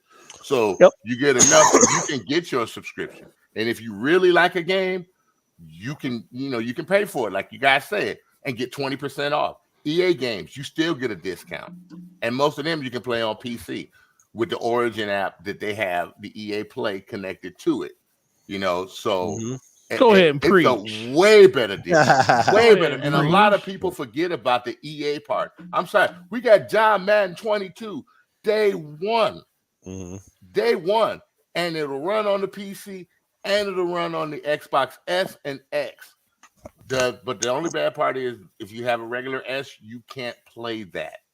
You can play it, but you can't play it with your friends on the higher system. But if you have a PC that can handle it great, you can play it with your friends on Xbox with the higher system. I brought this up in the chat, and KY Bob kind of jumps in on what I said. I said, since Sean Layden left, the identity at Sony PlayStation has been really different. You got to admit. Oh yeah, I like Sean Layden. When Sean Layden left Sony lost any connection it had with his fan base. And I think he's at least partly right. It just feels like they went from being like a fan-based company essentially to more like just a corporate suit kind of company. I don't know, just kind of weird. Like, Sean Layden was out there with the fans. I mean, he was out there with them. You know what I'm saying? He responded to things that people were saying. Yes. I think you could go farther back than that. You started to see this shift after Kaz Hirai left. And I think what happened was after Kaz left, Sony, the corporate Sony, started the one in Japan. Started putting their hands into PlayStation because now they're making money. So now we're going to grab control. And it started with that. It started with that investor conference they had. What was it, like 6-7 years ago when the not 6-7 years ago, when the PS5, maybe it was 3 years ago, when PS5 was getting announced, but they talked about how gaming was niche and how the PS4 still needed to be around for 5 years. And all of a sudden, all these people started leaving, all the shifting started happening. I think once it's got shades of when Sega Japan put their hands in Sega of America and fucked up Sega of America. Sony is putting their hands in here and wanting this run like a corporation because now they're making money off of it. And that got their attention, And so one other thing that I find hilarious when people talk about, Game Pass dilutes the games. And I already mentioned Forza Horizon 5 didn't dilute that. Remember that little game that came out I think it was like 2 years ago. It might have been. I'm horrible with dates. The Outer Worlds. Oh yeah, that's a great game. Remember that little game? That game's that next game's gonna be day one on Game Pass. You think that's gonna suffer? Does anybody think that Hellblade 2 is gonna suffer because it's coming out on Game Pass? And neither one of them gonna be on the Sony platform either. Neither one of them. Starfield's gonna come out this year. Ain't gonna be suffering because it's in Game Pass. Yeah, is that gonna suffer? I mean, this is what everybody is taking. Everybody is taking Halo Infinite and using that as the bludgeoning tool that somehow Game Pass, ruins games. At the risk of upsetting my Xbox faithful, Halo Infinite's ruined Halo Infinite for now. It could come back. We talk, again, simple lack of content. Well, it's more. To me, it's more than that. It was broken fundamentally in places at launch. I think Big Team Battle works now. I think I heard that. So, but my point is that had more to do with 343i than the fact that the game was coming out on Game Pass. They spent $75 million to make that game. So $500 million.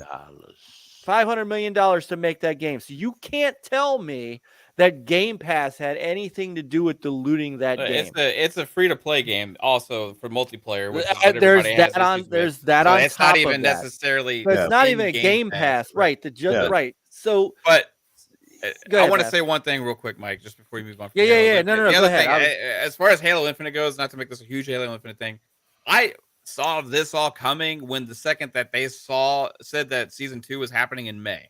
There's just we were gonna have a long drought of content between the first season and the second season. That was gonna be 100% obvious. We're all feeling that now, right? In the long run, because of the investment, Halo Infinite was gonna be fine down the road, but it sucks right now, right? They're treating it like Sea of Thieves.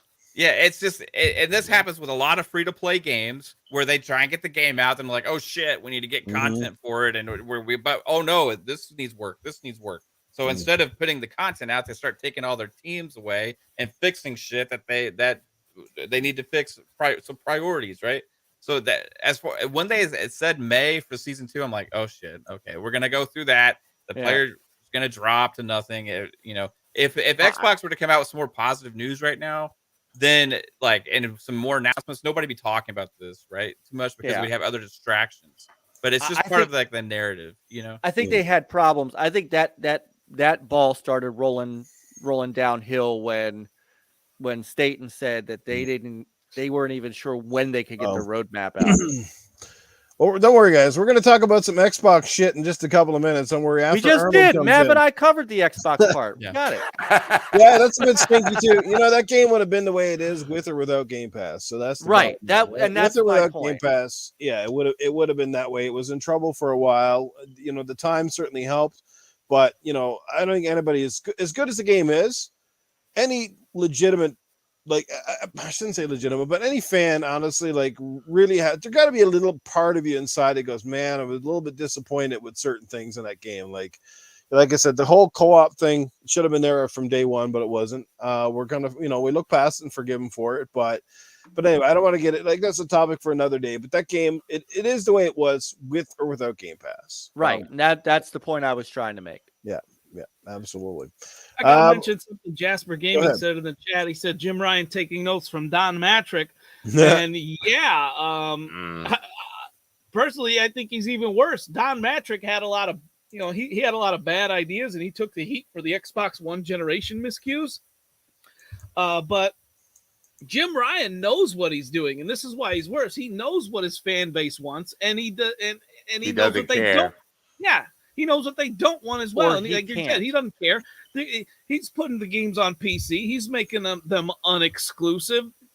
And see, that's one thing. Titan, does their fan base actually want that though? Do they want better value? Do they? Because it doesn't seem like they care. Well, if Sony doesn't make money other than just sticking to one console, they care.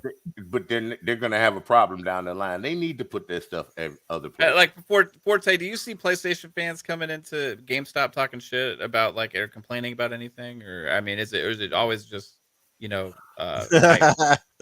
You're on mute, Forte. I need my next emote. How much does it cost? I need to do a dance in Fortnite. Oh my god! Oh my gosh! I hate those things. Thing is, with those PlayStation fans, they care, but I just think that they'd rather not lose face. Well, the real test of all this service stuff, if Sony's running this, is when Call of Duty come out and they start crying about why can't we get Call of Duty too? Why can't we get that in our service? They got it over there. That's gonna be when it hits. Oh yeah, I mean. That kind of goes back to where they're fucking,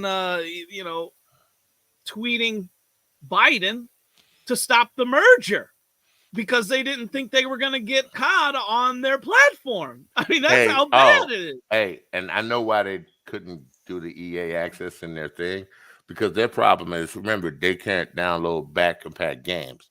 And a lot of those games that are in back compat for EA is 360 PS3 generation. They may have EA access there, but they can't play the older games like we can.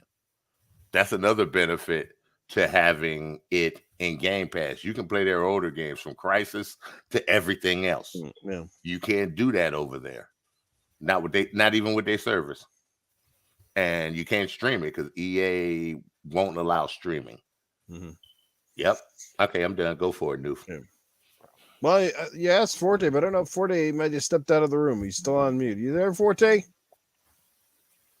Yeah, he took off for a bit, I guess. Okay. Yeah, I'm here. There he is. Now he's back. GameStop corporate called him and said, "Don't you dare answer that question." What was it? No, my wife was out here talking to me. What was the question? And she probably said, "Don't dare answer that question." Who was asking? Was it you, Sir X-Man? Who was asking the question, or was it Mike? Somebody asked. Ask Forte. Yeah, ask Forte. Like, do you? Because Titan was like saying, we know what they know what their fans want, but they're not giving it to them, right?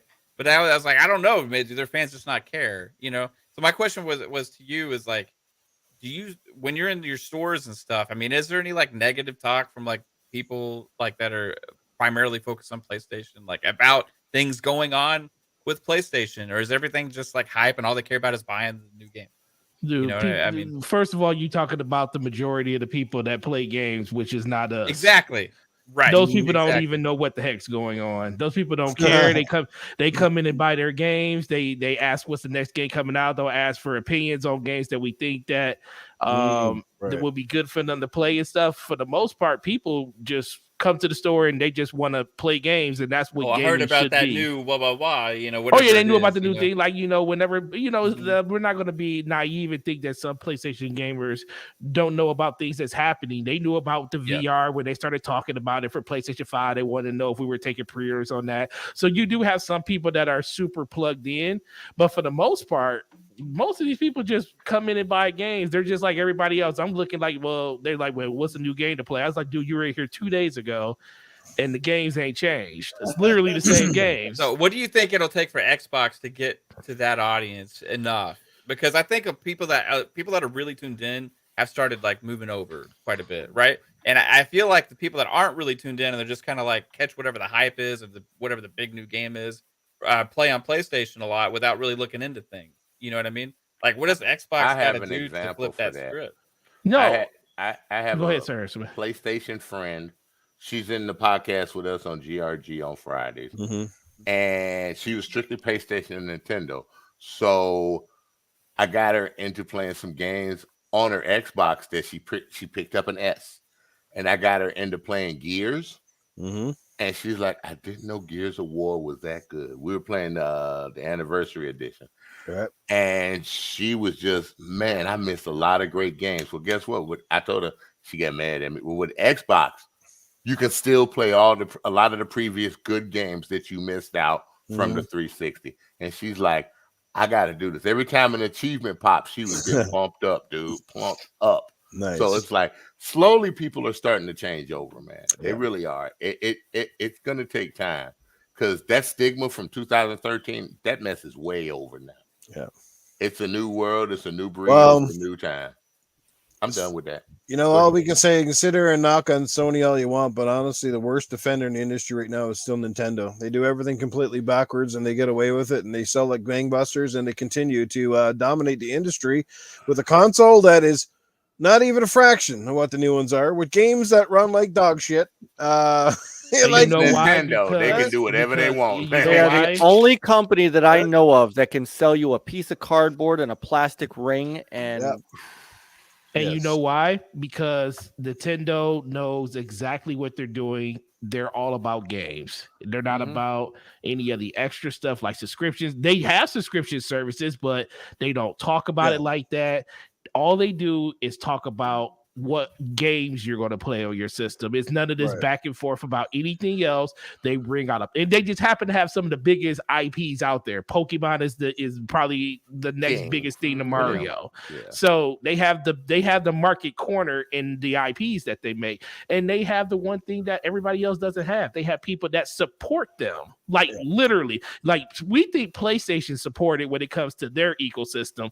They're not supported like Nintendo. I keep hearing people say, well, PlayStation's eking up on what Nintendo does in sales and come to games. You know, God of War sold 20 million, Horizon sold 20 million. Mario Kart 8 sold 50 million. Zelda sold 30 million. I think those games are still on NPD. They still pop up. Mario Kart pops up every year for NPD, but it's just the biggest thing is like, Sony's getting better, but they're nowhere near what Nintendo is. So, and that's just the antithesis of what it actually is. To answer your question, directly, Mav. Yeah,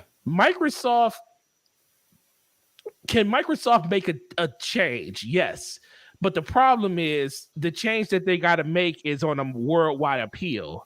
Until they can get Europe and places like that to like widely adopt the Xbox brand on a consistent basis like they do in America, then Sony will always lead in that market, and Nintendo just has their own little niche corner because they don't mind being the backup system to everybody else's main system. And that's the thing that Nintendo does. They say, we don't have to be the number one system. We just need to be the backup.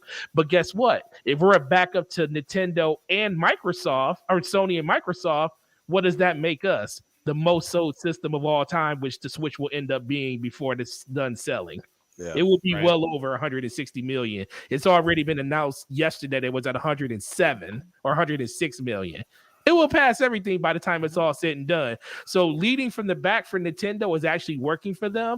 Microsoft needs to copy that and not really worry about the overall system sales. They need to dominate in subscriptions, and that's where Microsoft lives. Say about Sam coming in here live, baby. I just gotta get this out of my chest. Nintendo, you should change the name. Your goddamn system should be called the Nintendo Bitch, because everybody has had a poke. God damn it! What the hell? Nintendo, you're so freaking silly. I don't fucking understand how Nintendo does it. God damn, they must be living in the fucking Matrix. It's like another kind of world going on over there. They just do what they want. Everybody buy that shit, motherfucker. I don't know, man, but a whole lot of cockasses be buying that fucking Nintendo. I hope you enjoy it anyway. Stick them Joy-Cons up your asshole and see how that feel. I don't know, man, but I just don't understand how this shit going on.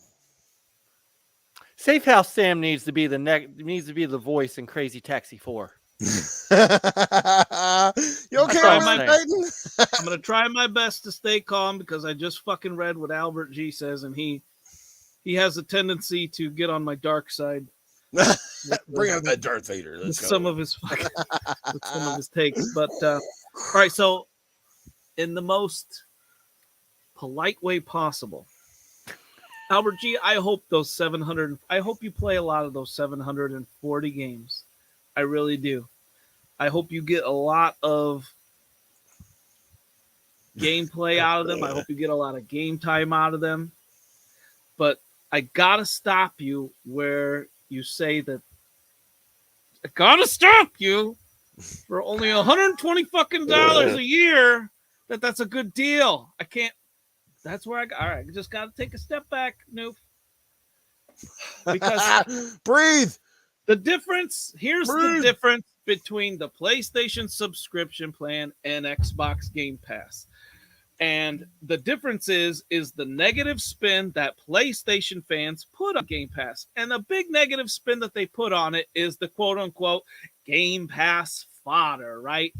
And that is lately the new games and newer games, like games released in the last year, countless of them, weekly being added. That's the quality type of games that they're all different kind of genres and stuff. Those are being added weekly into Game Pass. The 740 games you are referring to are over a decade motherfucking old, man.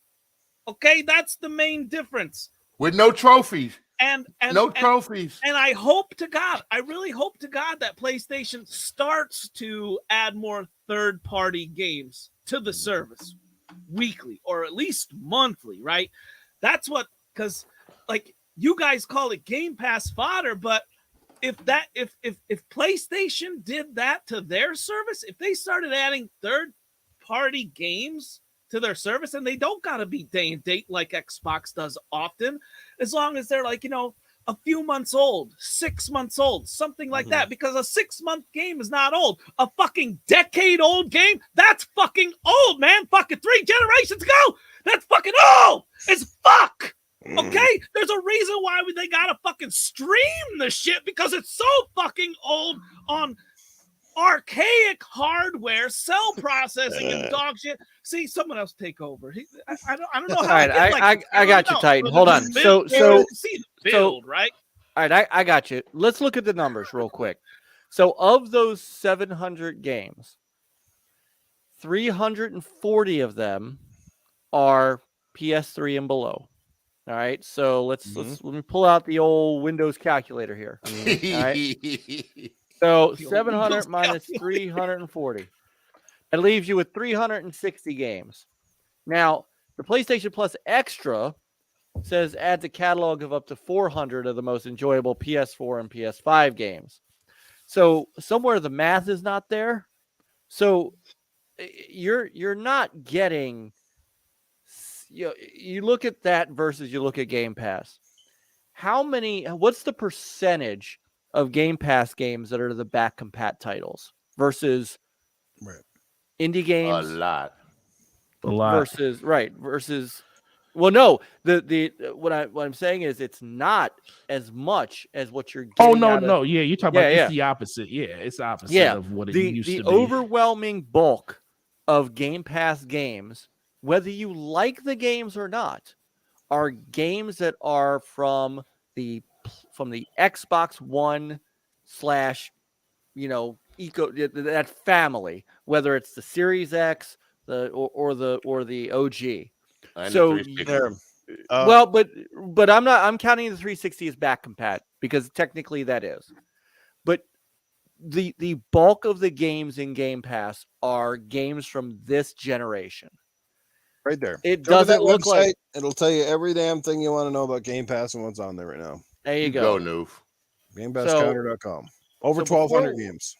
So before we already, and the reason why they're staying away from that huge number is because they don't want to devalue it, right? That's a marketing ploy in and of itself. If they say, hey, we got over 1,200 games in the Game Pass, then that kind of devalues what is in there. That's why they're not saying. Well, it's a loophole because a lot of games go in and go out, but obviously very few go out compared to coming back in. There are 445 console games in Game Pass right now.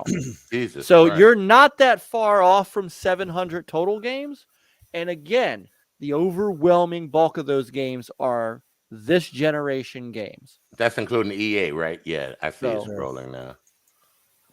Yeah, that because remember, EA Play is part of this subscription. Look at that shit, man. New stuff, fairly new stuff.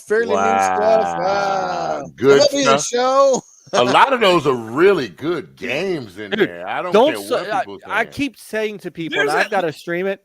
Outer Wilds, not Outer Worlds. Outer Wilds. I tried Play that. that game. Play that game.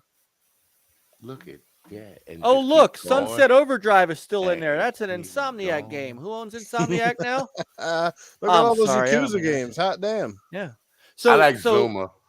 So I get that, you know, people, and these are the same people, by the way, that said we don't play old games.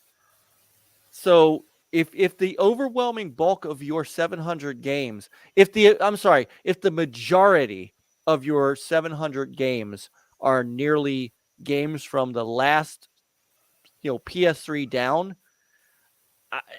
I'm not sure bragging about that's a great thing. No. Anyway, it's almost been a full 2 hours on one topic. Any final thoughts? We didn't get to everybody. Hit, miss, or diss. Sir X-Men, hit, miss, or diss? Epic fail. That's all I'm Okay, saying. big diss. Forte, where do you stand on it?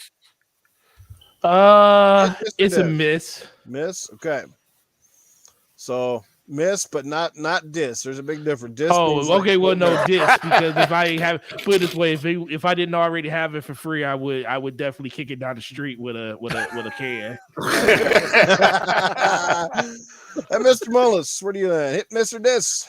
Took a swing at that curved ball and whiffed right through it. All righty. Damn. Goes. Foul ball from Sony on this one. All right, there you go. Let's bring in Arnold to ask Arnold. Let's spice things up a little bit. We have one more quick topic to get to, I guess, before we close the show. I'm sure this will be talked about to death probably for the next 4 or 5 days anyway. Many of these folks in this particular show are on many panels, so I'm sure you will definitely get to hear them again if you didn't catch them tonight or on the replay. So let's do the Ask Arnold real quick. Couple of questions. We'll get him in and out of the way while he's here. I got to make everyone count, guys. You all know only got about one more month of streaming left before I take a long-term hiatus. So Arnold is here ready to go. Who's got questions ready? Gives us one more month to Jewish guilt you into staying. Hey. I'm on it. You can't beat the power of God, Noob. Just tell you. That is true. Duke will be smited. Papa Woody's got a great question to start us off here. Anyone want to read the questions? Papa Woody says, hey, Arnold, what would your reaction be if Will Smith bitch slapped you on the stage? God damn, I'm going to say I was watching that the other night and it totally took me by surprise. Honest to God, I don't know. I love Will Smith, but I swear to God, if he had come up on stage and smack me upside the head, I would have grabbed him by the neck, his little pencil neck, and then pulled on his dumbo ass ears, and I would have kicked the shit out of him down over the stage. That's what I would have done to him. He would have not be slacking me and walking away. I wouldn't be like Chris Rock up on the stage like, what? Wow. Come on. No, not the hell in the chance. No way it would happen to me. Oh, I don't care who it is. I don't even care if it was King Kong Bundy who'll come up and slap you. No, I would still strike back because that's what I do. Because I am the Schwarzenegger and I am your man. Let's go. Damn. Wow. That was deep. You would strike first, Arnold. strike hard. You gotta sing happy birthday to Iceman LMH, man. He just turned 39. His birthday's like a couple days off of mine, Oh, man. he's still Yeah, wet 2 days behind away. the ears. Mm-hmm. Well, I hope that Be you my went to nephew. I hope you fun. First of all, I hope you have a great birthday. Most importantly, I hope your grandmother gave you some condoms for your birthday so you don't go out and procreate in this bitch ass world that we're living in right now. No, we don't need any more little Icemans. I've already played that role in that stupid ass Batman movie. No, we don't want it anymore. So here's your little happy birthday song from me.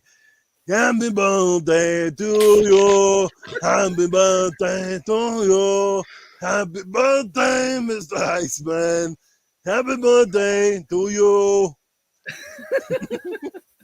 Excuse me, I gotta go barf.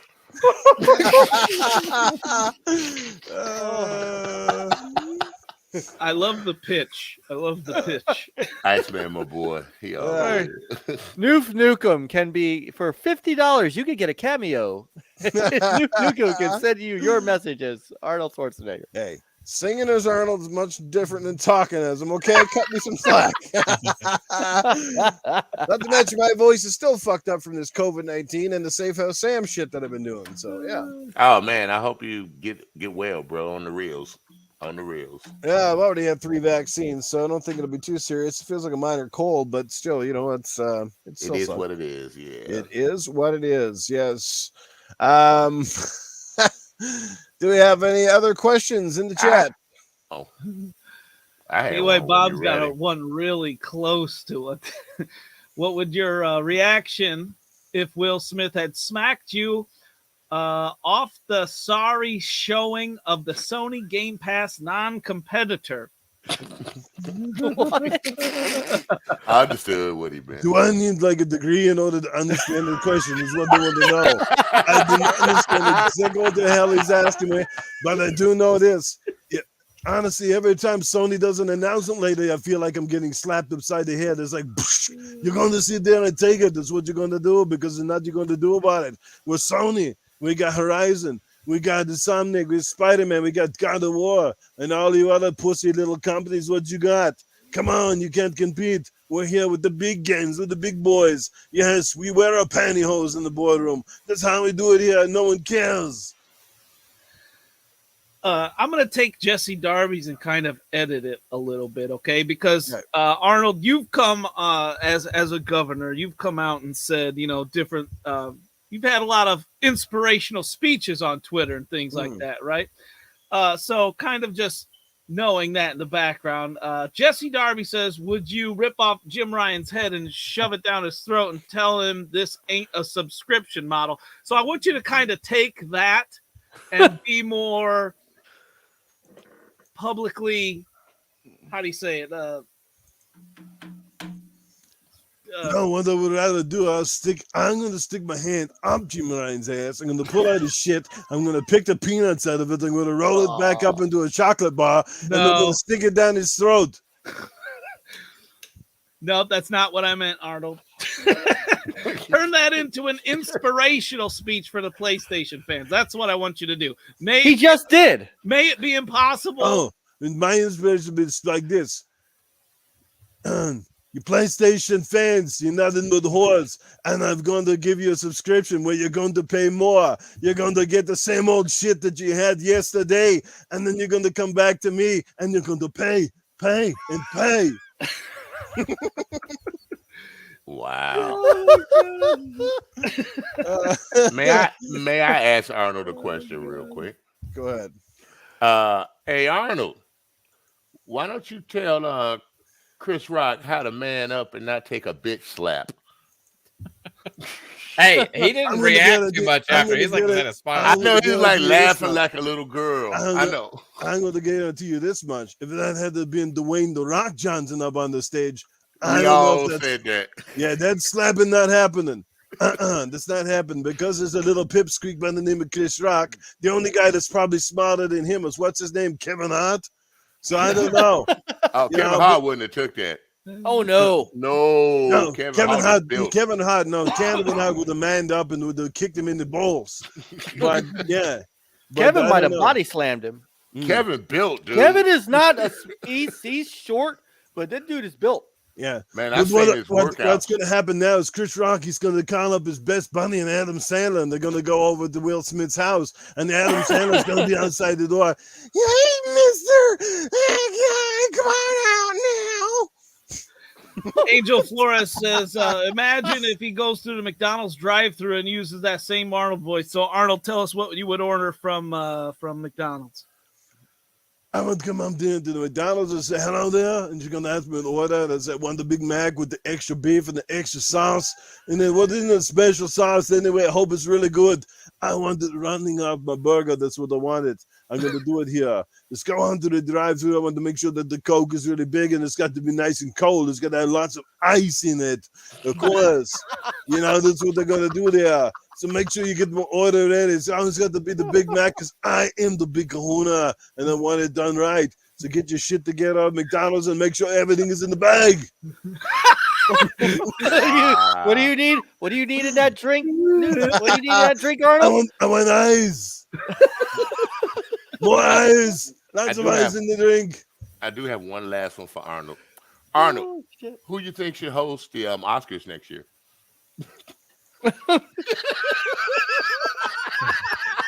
That is a great. I should probably host the Oscars. I think it should be the entire cast of the Expendables movie. What do you guys think? All of us would come out there and because between all 6 of us or 9 of us or whatever the hell it is, nobody's gonna understand the goddamn thing that we're saying anyway. They're gonna think we're out there from the foreign press. You're gonna have me going, come on. You're gonna have Stallone going, you're gonna have Jason Statham going, what the hell? And you're gonna have Jet Li going, what the hell? And you're gonna have Dolph Lundgren going, no balls. All of you have to make a Jada Jesus. Pinkett Smith joke as well. yeah. Oh man. You trying to get us all in trouble, man. I just got to make sure Will Smith is in my house. You just got this Will- show censored. dude, You better move listen, to Will a new Smith. time. Will Smith made my week. He supercharged my week. Doing what he did. He made my week amazing. It started so great. Oh, I heard you on the show the other day with Lucas, so I know it's you're great. charged. He might have to go underground for a little while because comedians are gonna band together and tear his ass up. Look, Nah, man. Right? look, All those comedians, look, listen, the I'm slap telling per you. se was warranted. He I can't just think there's smack a them time all, and a Forte. place. He ain't got to smack them all. He He should got have to do is done it smack one. backstage outside of the show. That's about the only thing. He should have called him in back and did it backstage. I don't think that, up in front Thing of the is, whole it world wasn't- is a little bit. Nah. The joke wasn't like no. intense. You say it in public, you get hands in public. No, come on. It wasn't even wasn't- that bad of a joke. It ain't got nothing to do with the joke. Listen, Titan, let me tell you something. I'm not sitting here saying it was right. Matter of fact, let me turn my camera off. Let me switch my camera. Let me switch my camera This is back. gonna be amazing. So let me look at. Let me tell you something here, sir. I'm not saying it was wrong. I mean, I'm not saying it was right. It A lot was of wrong. groundwork to lay. It was definitely wrong. It was wrong that man walked up on the stage and pimp slapped him like slow mo. My co-host on DPS podcast. It was wrong that this happened. But listen. Sooner or later, this was going to happen. I always knew somebody was going to walk on stage and hit somebody because they didn't like what they said, and that's what happened. And it trust me, it won't be the last time. Will Smith basically just put listen, all you're gonna hear from comedians going forward, probably for the next 2 to 3 months, it's gonna be funny. They're gonna be like, listen, ain't no Will Smith stuff happening up in here. Y'all ain't Will Smith, and I ain't Chris Rock. And ain't nobody gonna walk up on the stage and do nothing to me. If Chris Rock, that's all. So it's gonna be a joke both ways for the next 3 to 6 I can't months. wait for his tour though. Oh, I can't wait for his. if Chris Rock should ever host that show again, he should come up with a fucking motorcycle helmet on. But I respect Chris Rock though. I respect Chris Rock because he took it like a champ, bro. Yeah, he did. He ain't flinch. He was super professional about it. I don't know. Think about it. That was you. Like how stunned you would be. I would have started whimpering on the stage, trying to keep going the show. Listen, man. I'm just telling you, man. People don't realize, man. It's a culture thing.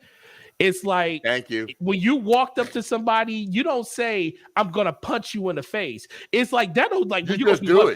You just gonna punch somebody. But if I walk up to you and say, "I'm gonna slap you in your face," that is the most disrespectful thing you can tell another man. And I saw a tweet from somebody that said that was the most Philly thing that Will Smith ever did. Oh, it probably was. It probably was the most Philly thing he did. That's like me walking up to Mav in front of his wife and say, "Mav, I'm about to slap the shit out of you." Mav gonna be like, "What the fuck?" No, but did you guys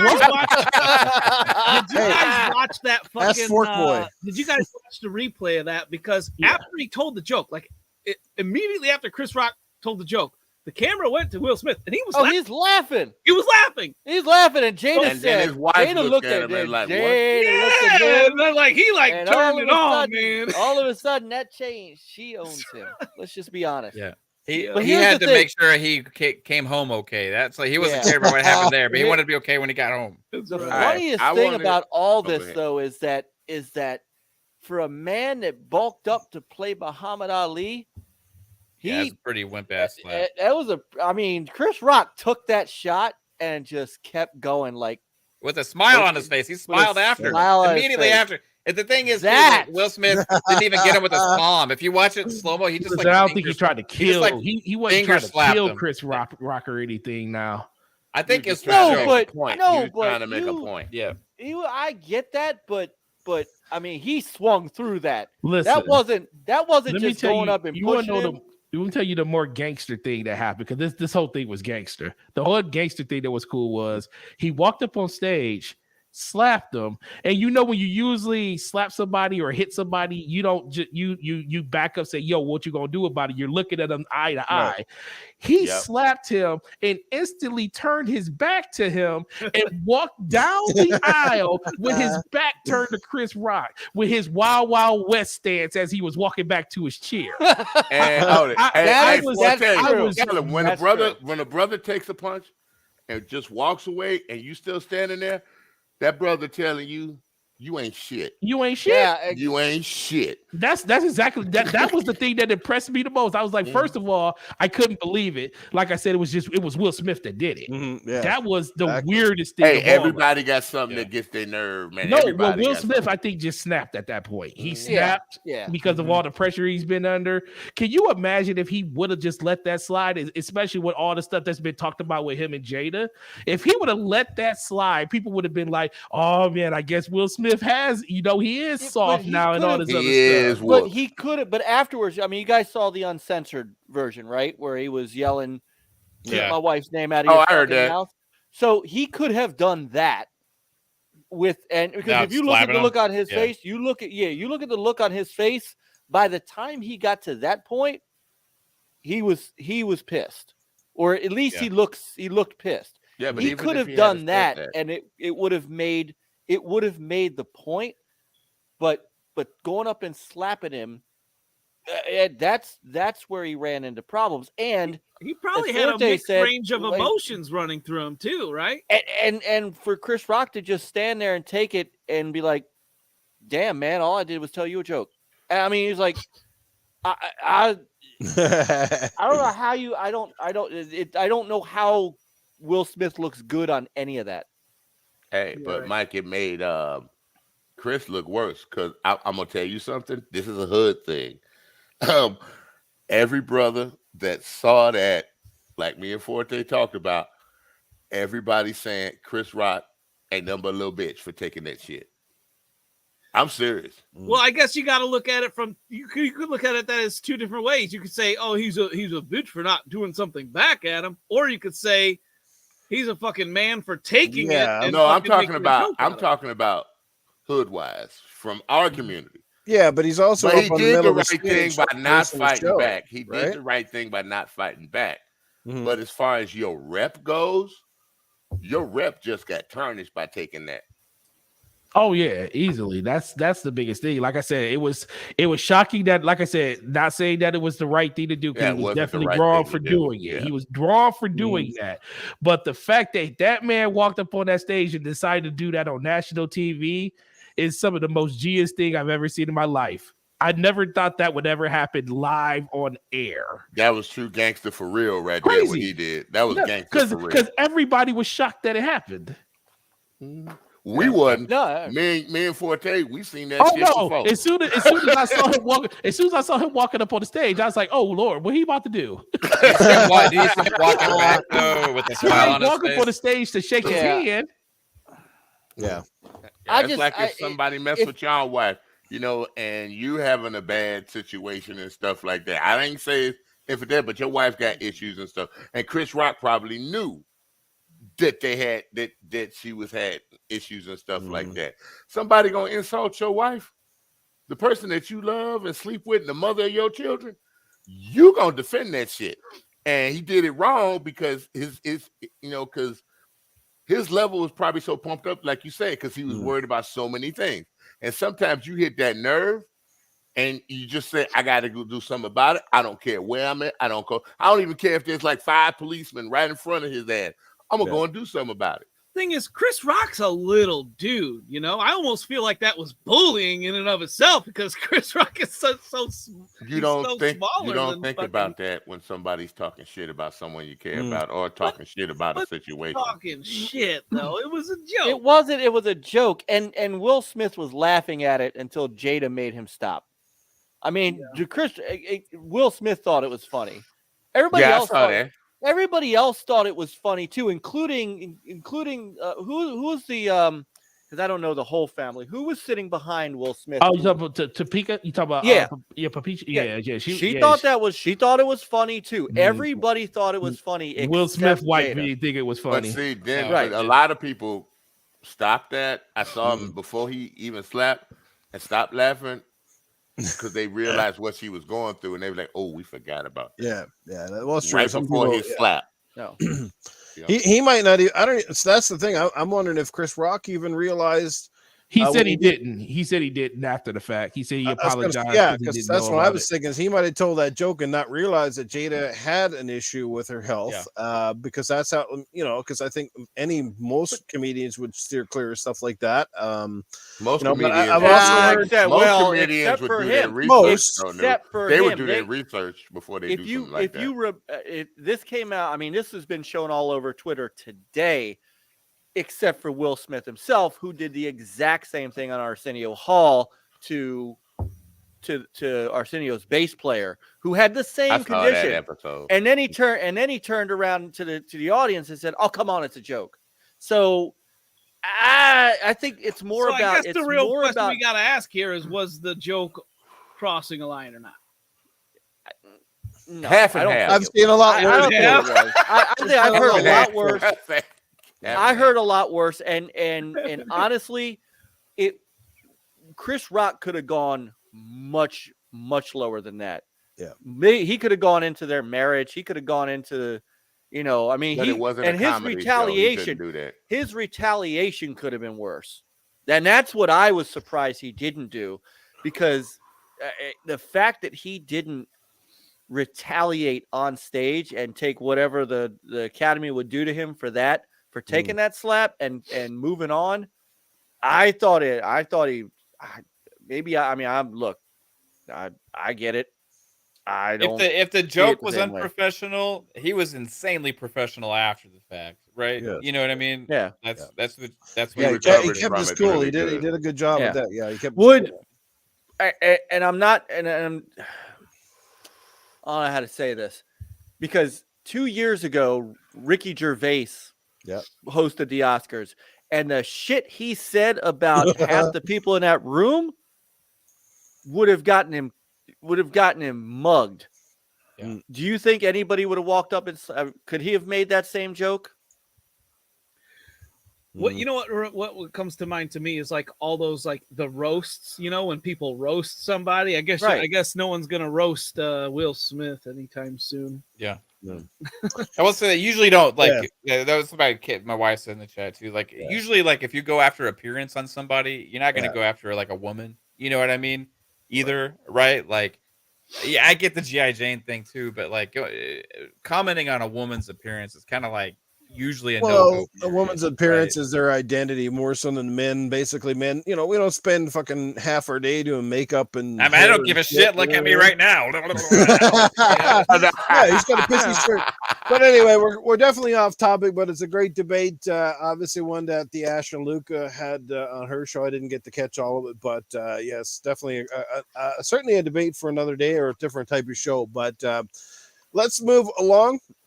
Yeah, speak for yourself, Chase Jones. What's going on? Patman Jones effect. What's going on, brother? Good to see you here. We got a lot of let's shout out to the chat, man. They've been hanging out with us now for over 2 hours, just rocking out here. Amazing. Dragonheart Yobi's in the house. I knew I could sense that peace, love, life up in here. What's going on? Jasper Gaming, Big Mad Mo. What's happening? Albert G still hanging out with us. Ham Solo Gaming in the building. What's going on? Splendiferous. He drops $2 and says, Jada said Tupac would have slapped that bitch face. Me will. I did see something really funny. The funniest comment keeps Smite's name out your mouth. What's that game you talking about again? I don't. I do have to say The funniest reaction tweet I did see on this that actually won all the reaction tweets was somebody said it's a good thing someone didn't make fun of Alec Baldwin's wife. Oh yeah, I saw that one too. That was pretty funny. Oh my lord. Last topic for tonight, and it shouldn't take us that long to get into it, guys. Look, Xbox Live Games with Gold. It's out again this month. Here are the games that you're going to see. I will just bring them up on the screen if you didn't see them already. Let me pull it up here, guys. I don't know, man. Like, how do you guys feel about this? And honestly, should Xbox come up with a different plan than this at this point, or perhaps pull the plug on this? Because me personally, I'll just go first. It's just getting worse and worse and worse. Like, to me, like, okay, perhaps a couple years ago these games would have been amazing, but there's nothing in here that even got my meter even buzzing to even like 3. There's 2 games I know next to nothing about. Outpost Karaoke I heard of before, and then there's MX versus ATV Alive or whatever the heck. And like I said, that would have been a great game years back. But I mean, I think we've got enough racing games to play right now. So like, it's just, I don't know. To me, I said this years ago, as soon as Game Pass was announced, I said Games of Gold is going to go downhill, and boy to God, the ball went downhill and it hasn't stopped. They've given us maybe 3 decent months, and in my opinion, this is my opinion, one man's trash is another man's treasure, as we know that. But how do you guys feel about it? And should Microsoft revamp this, axe it all together, and perhaps, or give you the choice instead of taking the games, take a credit, perhaps get a credit to use toward the store or something like that? What do you think, guys? They need to scrap this Games with Gold. You know what? I would like, if any PlayStation fan wants to talk trash about Xbox, this is where they should talk trash about Xbox at, right here. The Games with Gold. It literally. I mean, I think there's been one good game out of the past 6 months. So, yeah. And most of them we already probably own. That's just it too. Right. Yeah. 2 of those are from the 360. Hue. I vaguely remember that game. I've never even heard of that Another Sight game, or I've never even heard of it. I've never seen that game before. The only good one is the ATV one. I played that back in the day. That's the only good one. Yeah, that's a great. Yeah, they just need to get rid of it. Get rid of this. Like, we don't need these games for free. We don't need to be paying for multiplayer. People on PC don't have to pay for multiplayer. Anybody that says, "Oh, because it's consoles," it doesn't matter. The Xbox ecosystem works everywhere now, right? So we don't need to be paying for multiplayer. Period. Keep that as a separate thing. Let us just choose to pay for Game Pass, which has all of that stuff. I think they're afraid they're going to lose subscribers, right, to their monthly subscriptions. But I think you're just going to invite more gamers into the ecosystem if you actually get rid of the multiplayer, because that's another thing adding value. If you're not interested in these extra services, at least you can still pay your multiplayer games for free, which you can do on PC, right? Exactly. Also, on mobile devices, you can play multiplayer games for free for a lot of different games. There's no reason that it's a necessity to have a paywall against multiplayer gaming. Period. This is what they should do. You know how they switch games out every month. Give someone away for Games with Gold before, at that month, if you're going to get rid of them next month. Then somebody they're giving it away and I've got this on Game Pass, but it's disappearing. I could get these 4 games instead that I actually like playing. That's what they should do if you want to keep Games with Gold. Well, I also imagine how much damaging it could be to PlayStation if Xbox got rid of that multiplayer paywall, right? Because it'd be huge. Another thing. It'd be large. Right. That'd be another thing, because a lot of the people, just like we talked about earlier, are only subscribing to PS Plus because of the multiplayer paywall. They're not. They don't necessarily care about the free games either, right? The free games are given to us as a justification for us having to pay for that price, for that $9.99 or $60. Let's face it. The only reason Games with Gold exists because that was Xbox's answer. One of the few times that Xbox had to copy PlayStation, that was their answer to PlayStation Plus. But they designed it before Game Pass even became a big thing, right? And remember, Games with Gold at one point was pretty damn good. And there was good games, and I've downloaded quite a few of them. But I've noticed for a long time, especially again since Game Pass, the quality is slacked off, whereas PlayStation Plus is almost hitting it month after month after month. And now with their services, they don't have to get. Now let's see what happens with theirs. maybe they'll do the same. Maybe their quality will dwindle off. But if anything, they've been giving you more because now they're giving you a PS5, a PS4. They're even giving you like VR games in there. So Sony has kind of basically bitch slapped the other side with PlayStation Plus. If there's one area where they've been killing it and Xbox has been just crucifying it, is that. So maybe, because I would imagine Xbox is kind of just letting this games with gold fall by the wayside. I mean, it's pretty obvious. Now if this was brought up to, like, say, Sarah Bond or Phil Spencer, why not just have one game with gold a month where it's like a decently new game, right? Instead of putting that game in the Game Pass, pay them a little more, scrap games with gold, because they got to be paying someone something to put these games in the Game Pass for gold, right? For free, right? They got to be paying someone something for that. So why not just eliminate that budget completely? Take one of the games you would have added to Game Pass, a third-party game, because they're doing that weekly. Give them a little bit more, give them what they would have given for all these trash old 360 games, throw it into that one game with gold. And then I think that's the best kind of marriage between the two systems there. I'd rather have one really good game than four that you're just like, never ever going to play these fucking things. That's true. Right. Get with the developer. Or at least, why don't you take some of that time and actually make the entire collection backwards compatible, because there's still a shitload of games on the 360 you can't even play on the Xbox One or Series console yet. Yeah, like PGR 3, 4, and you know what I'm saying? Yeah. Why aren't those back? Where's my Chronicles of Riddick game? I've got 7 or 8 games. Chronicles of Riddick. I thought that Chronicles of Riddick. I thought that is backwards compatible. No, it is not. No, it's still not. Yeah, and the Project Gotham games are that's license. You are almost never gonna get racing games backward compatible anymore because car licenses, music licenses. Riddick is something they should be able to do. That's true. They did Knights of the Old Republic. Yeah.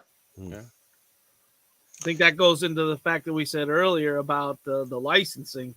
I think they're pretty much capped out as far as backwards compatibility goes because of the licensing. Oh, they got the money to get the licenses if they want to. Well, there's plenty of games. I still say there's plenty of games out there that you don't have those licensing issues with. I get it with racing games. I get it with racing games. I get it with games that have licensed music soundtracks. But some of these games that are left on the table, especially in the OG Xbox era, there's no reason. Yeah, because everybody still wants like Soul Calibur 4 and 5 backwards compatible. Everybody I know still wants it. And why can't you do that? You got Soul Calibur 1 and 2. Why can't you have the other ones? It's the same company. Just games like that. If you have, like I said, you've got games from the same developers on your backwards compatibility, why can't you go back to them and say, can we get this game on a back compat? They'll give it to you because more people will be like, ooh, let me go buy this or find it or something like that. Or you put it in the store and they just download it. Pay for it and download it. You can make more money. The developers love to make money on their older games. Put it out there. You make your money back and they make money at the same time. That's why all the Call of Duties before the Activision thing became backwards compatible. Activision made a buttload of people buying all those Call of Duties. And we'll be the only console with every Call of Duty ever made. Sorry, I had to put that out there. That's it. Anyone else have any further comments on games with gold, or is everybody all depressed now? I've never cared about that. I've honestly never cared about that. That's not why I have Xbox Live. And like you said, the only reason they added those is because Sony added them. Because Sony, people forget Sony had to justify going from their free online to making their customers pay for online in the PS4 era. That's why they did it, because they saw Microsoft making money off of it and they weren't making money off of it. So that's why this whole thing happened. Exactly. I could take or leave. I think we spend too much of our brain cycle trying to determine whether or not the games are good or not. The games weren't there at all. They weren't there at all at the beginning. So True. I get the ones that I like. I forget about the ones that I don't, and it honestly doesn't make a difference to me one way or another. Well, they did Just like PlayStation Plus, doesn't matter. They did make a couple more backward compatible games. What was it? What is it? The DC versus Mortal Kombat. They just made that. That was recently. So I went out and got the disc so I could play that, and I love it. So and if they get rid of the live, I do not want to lose my 18 years and say 0. Keep my years going. That's all I want you to do. Yeah. And I'm with you, Mike. I mean, the majority of us, probably 95% of Xbox Live users don't really care at the end of the day, because most of us had Xbox Live long before Games with Gold ever existed. The freebies are just that. They're freebies, they're extras added in, added value. As I said, one man's trash and one man's treasure. I mean, you take a new kid that's getting a Series S, or maybe just picked up an Xbox One, they're probably going to be ecstatic that they got free to play games. If they don't get on Game Pass, they got something to play, which is a bonus. You can't look at it as a bad thing. It's just kind of, like I said, when the competitors have kind of consistently been pretty steady with giving you at least kind of like a marquee game, a game that's relatively new and sort of popular. Like some of these games that are in there are not necessarily bad, but they're just so old. Like, look, we all own them, we've all played them, we don't care about them anymore. You have one or two of those, sure, but at least 2 of those 4 titles should be kind of like, ooh, like kind of make you sit up and go, oh, like, yeah, I didn't get that, or that's a really good game that just came out like 6 months ago, or something like that, right? So yeah, you're right. Like, they're not giving us. They gave us Vanquish, they gave us Bayonetta, and a few other games. They gave us, and they stopped doing it. I mean, they get Lost Planet. They gave us that for free. I'm like, why have you stopped giving us the good? I know you want to give us older games, but why have you stopped giving us the good ones? And you need to get back to that, or else, it's included with Game Pass Ultimate still. But if you're not going to give us anything good, just drop it down to $10 and let us have live for free. $10 a month for Ultimate. What, you want Microsoft to bleed money? They ain't bleed no Windows. You want Microsoft to bleed money? No, let's be for real. Games with Gold sucks. It sucked for the last year. It's going to continue to keep sucking. Listen, the games that are available right now is SpongeBob. You can get SpongeBob right now. SpongeBob SquarePants. You can get that. You can get The Flame in the Flood is another game you can get. And you can get Street Power Soccer. Those were the games for the month of March. Downloaded that because I just wanted to see what it was. Flame in the Flood's not bad, but it's still like old. It's like they just need to do it. Just doesn't need to exist anymore because the Game Pass is so strong. Like it's just an excuse of like, okay, well, we said we made this promise a long time ago, so we're still going to keep games in here, But like the whole justification is so that way people keep paying for multiplayer. The Flame in the Flood, isn't that about a guy who's got herpes and he's trying to get with his old lady while she's on the rag? Lord. Yeah, it's your life story. Get a baby wipe. You'll be all right. Oh shit! How does it? Right? Yeah, right.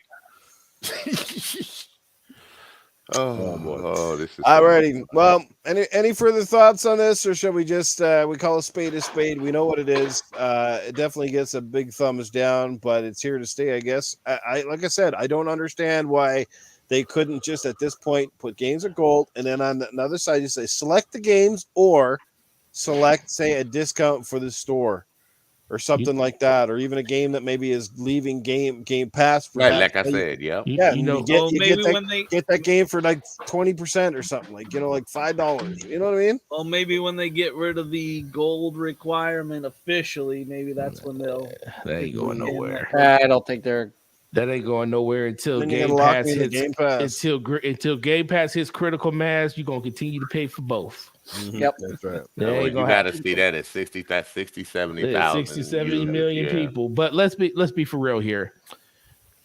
They're giving you more than what Stadia gives you. So as bad as games with gold is. Why are you beating a dead horse? It's still better than Stadia.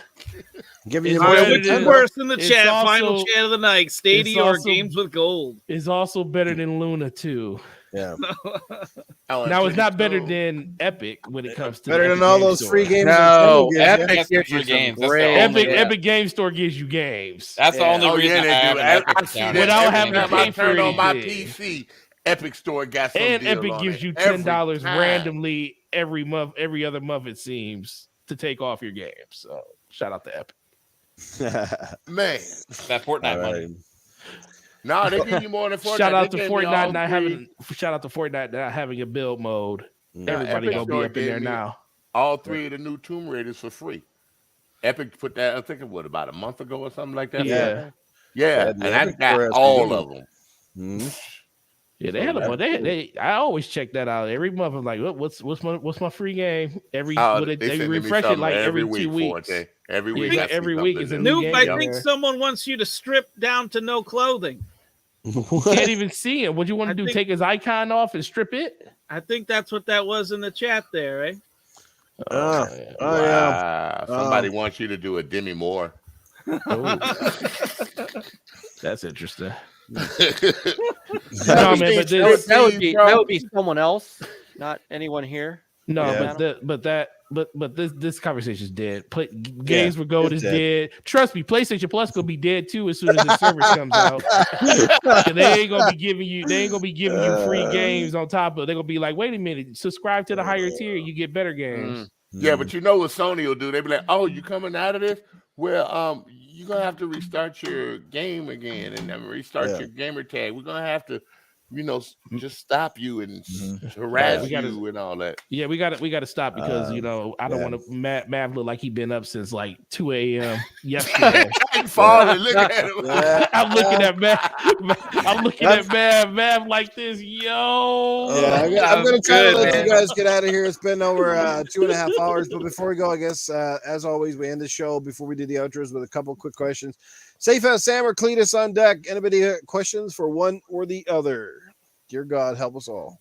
Dear God. Anybody got a question for either one? Chase House or Jones, Cletus? hey, I'm gonna give this one to Safe House because he's my personal favorite. Are you lathered in hot oils too, Safe House?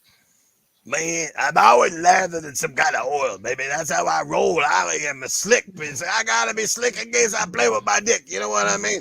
I gotta be ready at all times. I gotta slide into my clothes, slide out of my clothes, and get ready because I am a hot tamale. Damn, he like died at the end of that conversation.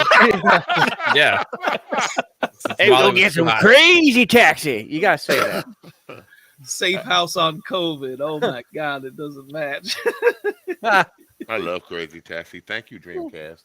Thank you, Dreamcast. One of the best systems ever. Yeah, man. Like my throat, honest to God, I don't know how it got like this because honestly, that's kind of how some of the girls that I've been with, after you stick your schlong down her throat, she gets a little raspy after a while. You know what I'm saying? But what they got to do with your What's wrong throat? with your What you been schlong? You put licking? Tabasco on it, or What what? you been licking?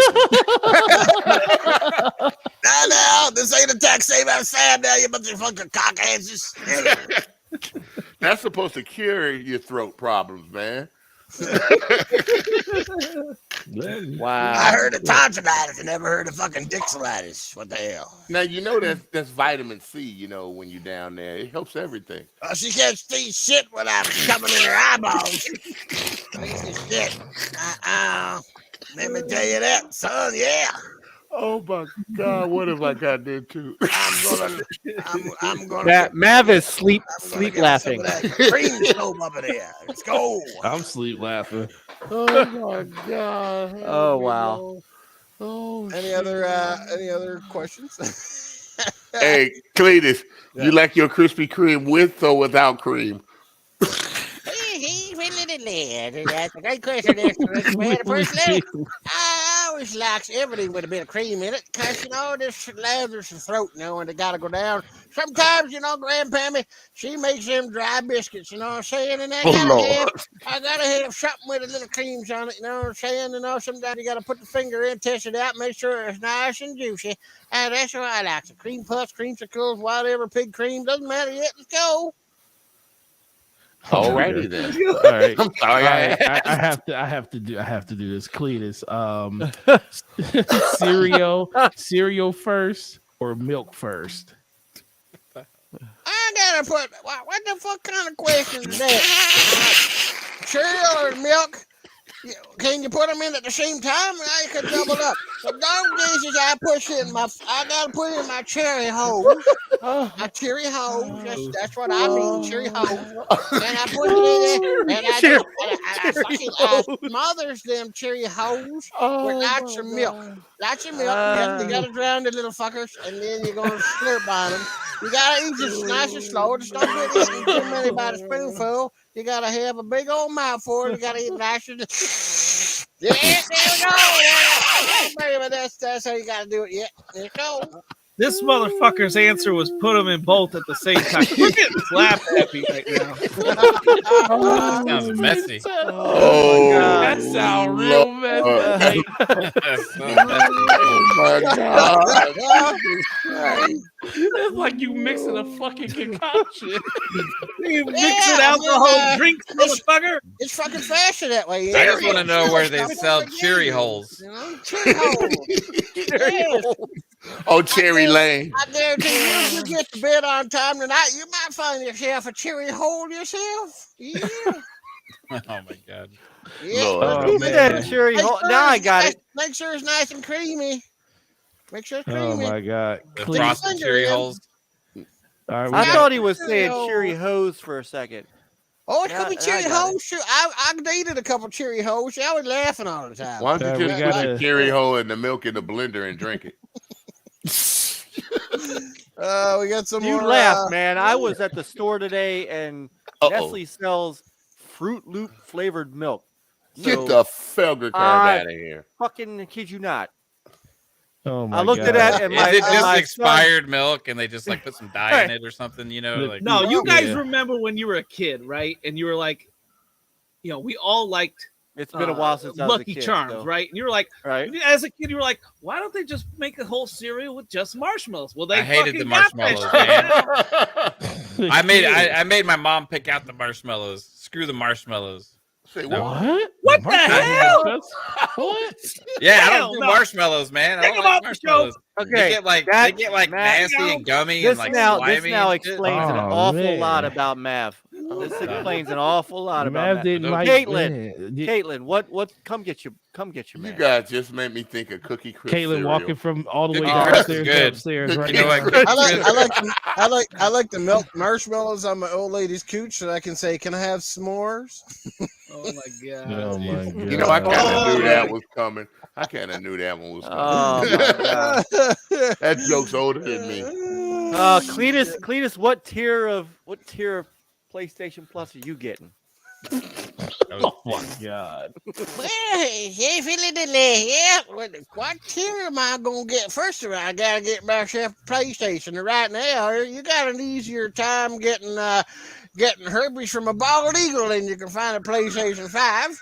You know what I'm saying? Like, they're fucking hard to get. So how can I buy a tier of anything if I can't get my hands on that big sumbitch console? Know what I'm saying? So right now, I'm just gonna have to settle with my Nintendo for a little bit longer, and I'm gonna play I'm gonna play with that fat little pig fucker. That little you call him Kirby? Is that what it is? Looks like a giant marshmallow that could suck a fucking golf ball through a leaf blower. That's the game I'm gonna buy.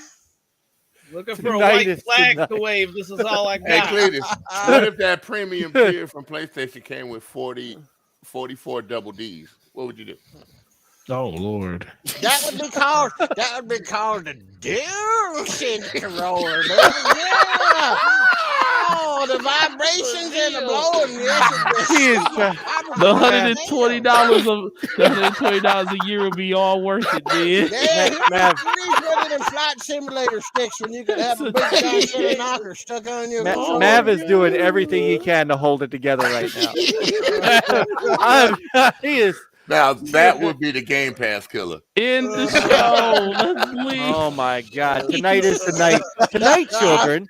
Tonight, children, is the night that you learned that you could get herpes from a bald show eagle. Became after. The show has literally became after dark. It's the last bald eagle on the planet, and he just got fucked by Cletus. Shit. Lord help me. Well, let's let everybody get out of here. Let's start with our incredible guest, starting at the bottom with Sir X-Man, who came in tonight. Glad we can have you here to weigh in on the PlayStation tier system. Let people know where they can catch you, even if you don't have a channel or not. Just let people know where they can, send you a follow or whatever. I was being nice to Sony, believe it or not. But you can find me on GRG when I get off of work at 10 o'clock Central Time.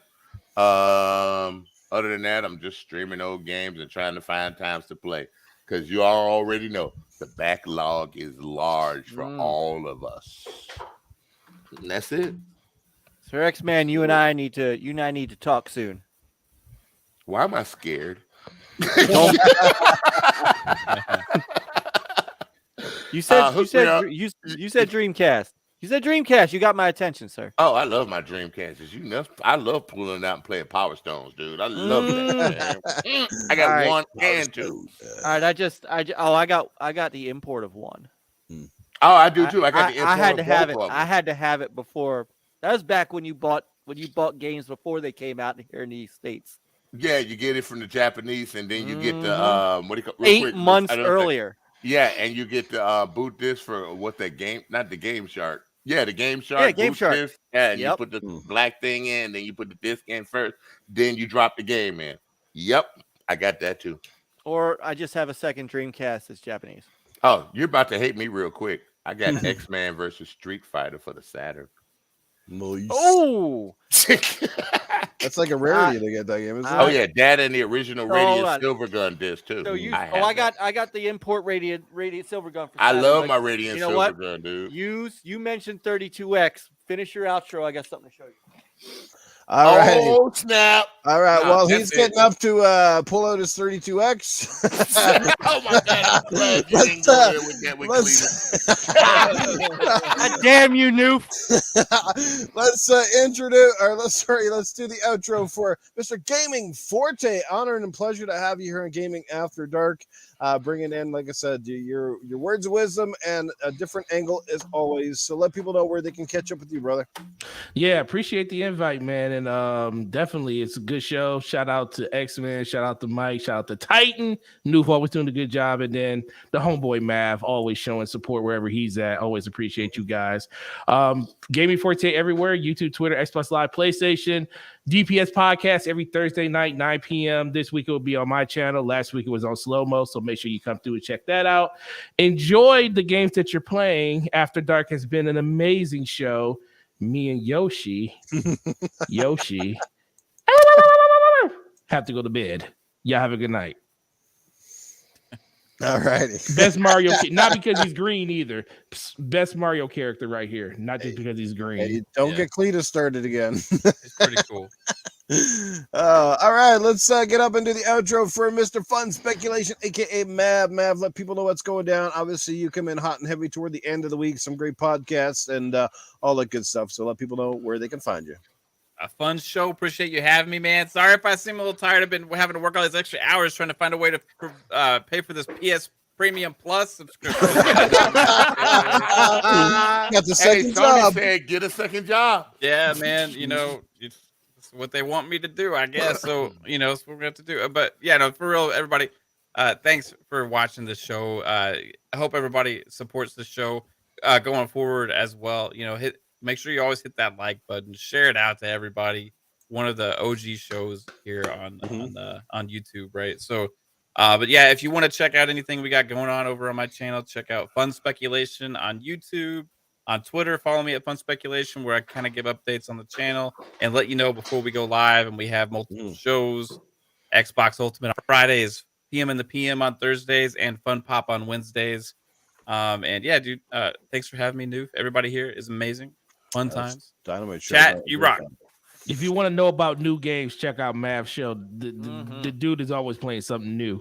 Yes. I swear he at 4 talking in the about morning. at 4:30. That's why I keep saying he ain't really sleepy. He just want to go play a game on the street. I'm probably gonna go hop in bed and play some Tiny Tina's with my wife. Tiny It has Tina's. split screen. I'm sorry. That's That's what what you it. call it. I thought it was Tiny Toby. Wow. He gonna play that game without. He gonna play that game without extra remotes. There you go. Our brother from the Gamers United Guild, the original Next Level Gaming, Mr. Mike Mullis. Obviously, got something to show us there. Do you believe, Mike? Mr. Sir X Man. It's just call me X. It's all good. X. Oh, Ooh, That you is suck. the You suck suck holy so grail. much.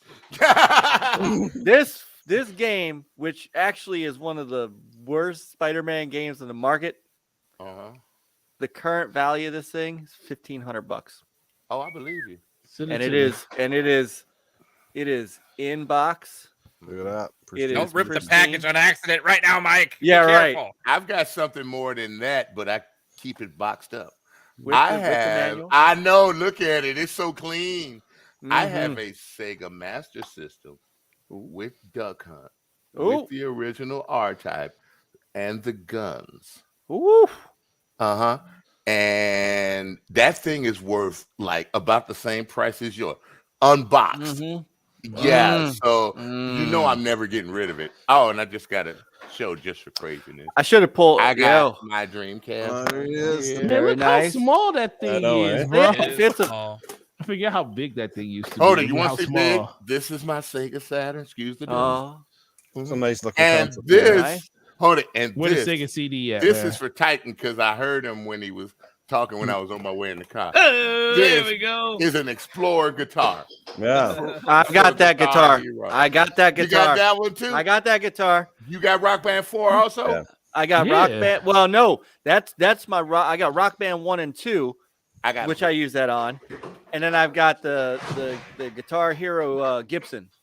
Nah. Oh, you got Yeah, Mike, I heard you say the That's other night how you yeah. wish you hadn't got rid of your Atari Jaguar. That kind of I regret that. I honestly regret it. So Ooh, I didn't know you Yeah. played Forte.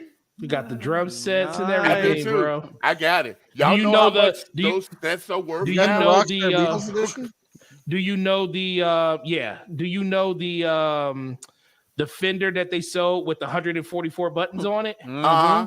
I have that too. Oh, nice. What? do you That- got the yeah. module to Yeah, play? on Forte, the you new bought all console? these things Look when at y'all you. when y'all gave $2 for those things at GameStop. Nope. You're just like we're waiting. I paid $349 for this set that came with the drums. Wow. And I paid $129 for the Fender with the 144 frets on it. Wow. Nice, bro. Oh, is That's that so what was nice. that Rocksmith one? Was that? No, that was a rock Rocksmith, band you one. could It was a use, it was a Rocksmith special was Use edition a regular rock band guitar. one. Right, Rocksmith is a regular guitar. Yeah. Yeah, Rocksmith was regular guitar. I ain't doing Man, that. I wish you had Rock Band 4, Mike. 'Cause I we don't all- have We 4, could all have a but- jam session. But I could be persuaded. Dude, you know how much that thing costs now? It's like just even unbox is $1,200. Shit. There you go. I have it That's amazing. digitally now. I still have the disc, but I got it digitally now. I'll That take a would- look and see what's what. That would be But- fun on a community game night, let me tell you. Get a Yeah. There's band only together. 4 people that can We got play. 2 of them. The problem is Right. who's gonna sing? Xbox. Oh, Right here. I'll go for Right it. here. Dude. Titan was a singer in a band. So there you go. So for them And that I don't am. say- I got for them that don't say I Rock sing- Band is over with, they got DLC pretty much. Titan and every I do some single duo week. stuff, man. Shit, that'd be awesome. We do some Hall Notes. hell yeah. I can't Big go Dumb for that. Kiss, No. Rock band All almost right, broke so- me. Oh yeah, we gotta play. So- Forte. Yeah. I so did and I the- just I just followed you on Twitter, man. So we could talk Cool some beans. retro. Then later Rock we follow Band. each other on Xbox later. It's the Did All right, he that ever- sounds just good. like this. So you could catch me on the original Next Level Gaming, excuse me, which is on YouTube. It's actually youtube.com/the original Next Level Gaming. We do Thursday night, the NLG show, and then Friday night late. Try to get it late enough so I can watch some Xbox Ultimate first. Peter and I, HTK, we do our Friday night with Peter and Mike co-op stream. Over the weekend, I do some stuff, and then every other Monday, a retro stream of some sort. So last time was Dreamcast. This time it's going to be 32X. And then every other Monday, I'm over on Geeks with Cash's channel doing Retro Roots with him and Mr. Matthews. Nice. That takes us all the way through the week with our stuff. Nice. There you go. Last but not least, my co-panel member, Mr. Titan Drago, the man who brings the comment back to Sands. Where can people catch up with you, my friend? And guys, give this man a follow on Twitter. He deserves a lot more follows. He's hysterical. I think and he has some great rants. Yeah, and I will keep the show going while Noof takes his hiatus. It will be on a different day, different time, but we definitely will. We got to keep the show going. We got so many good people here in the chat, man, day in and day out. I'd feel bad if I just let it go off into the sunset for a while. So, but as far as the common sense winner, I hope Mav doesn't come up and slap me while I'm on the stage, because I got to give it to Caitlin for helping me when I stumbled over being politically correct. So let's help others when they fall down, like Mav's wife. Hope I don't got to keep your wife's name out of my mouth or anything like that. Yeah, dang. You keep your name out. You keep my wife's name out of your motherfucking mouth. Motherfucking mouth. Shout out to Caitlin, man. She's amazing. We ain't fiddly diddly. Gotta keep my pig's name out of your motherfucking mouth. Yeah. Till next time, let's bring the common back to sense. Have a great night, everybody. This was the Dynamite episode. Thanks to our guests. Thanks to my panel member and chat. You guys are amazing. If I didn't shout you out tonight, I do apologize. So many people, such great topics. Thank you so much. Kilo Milo, Calamano, however you want to pronounce it. What's going on? Good to see everybody here. Thanks for the love and support, and we look forward to seeing you again next Tuesday. Until then, guys, have fun. Have a great night. Get some sleep or go play some games. Let's do it. Sleep.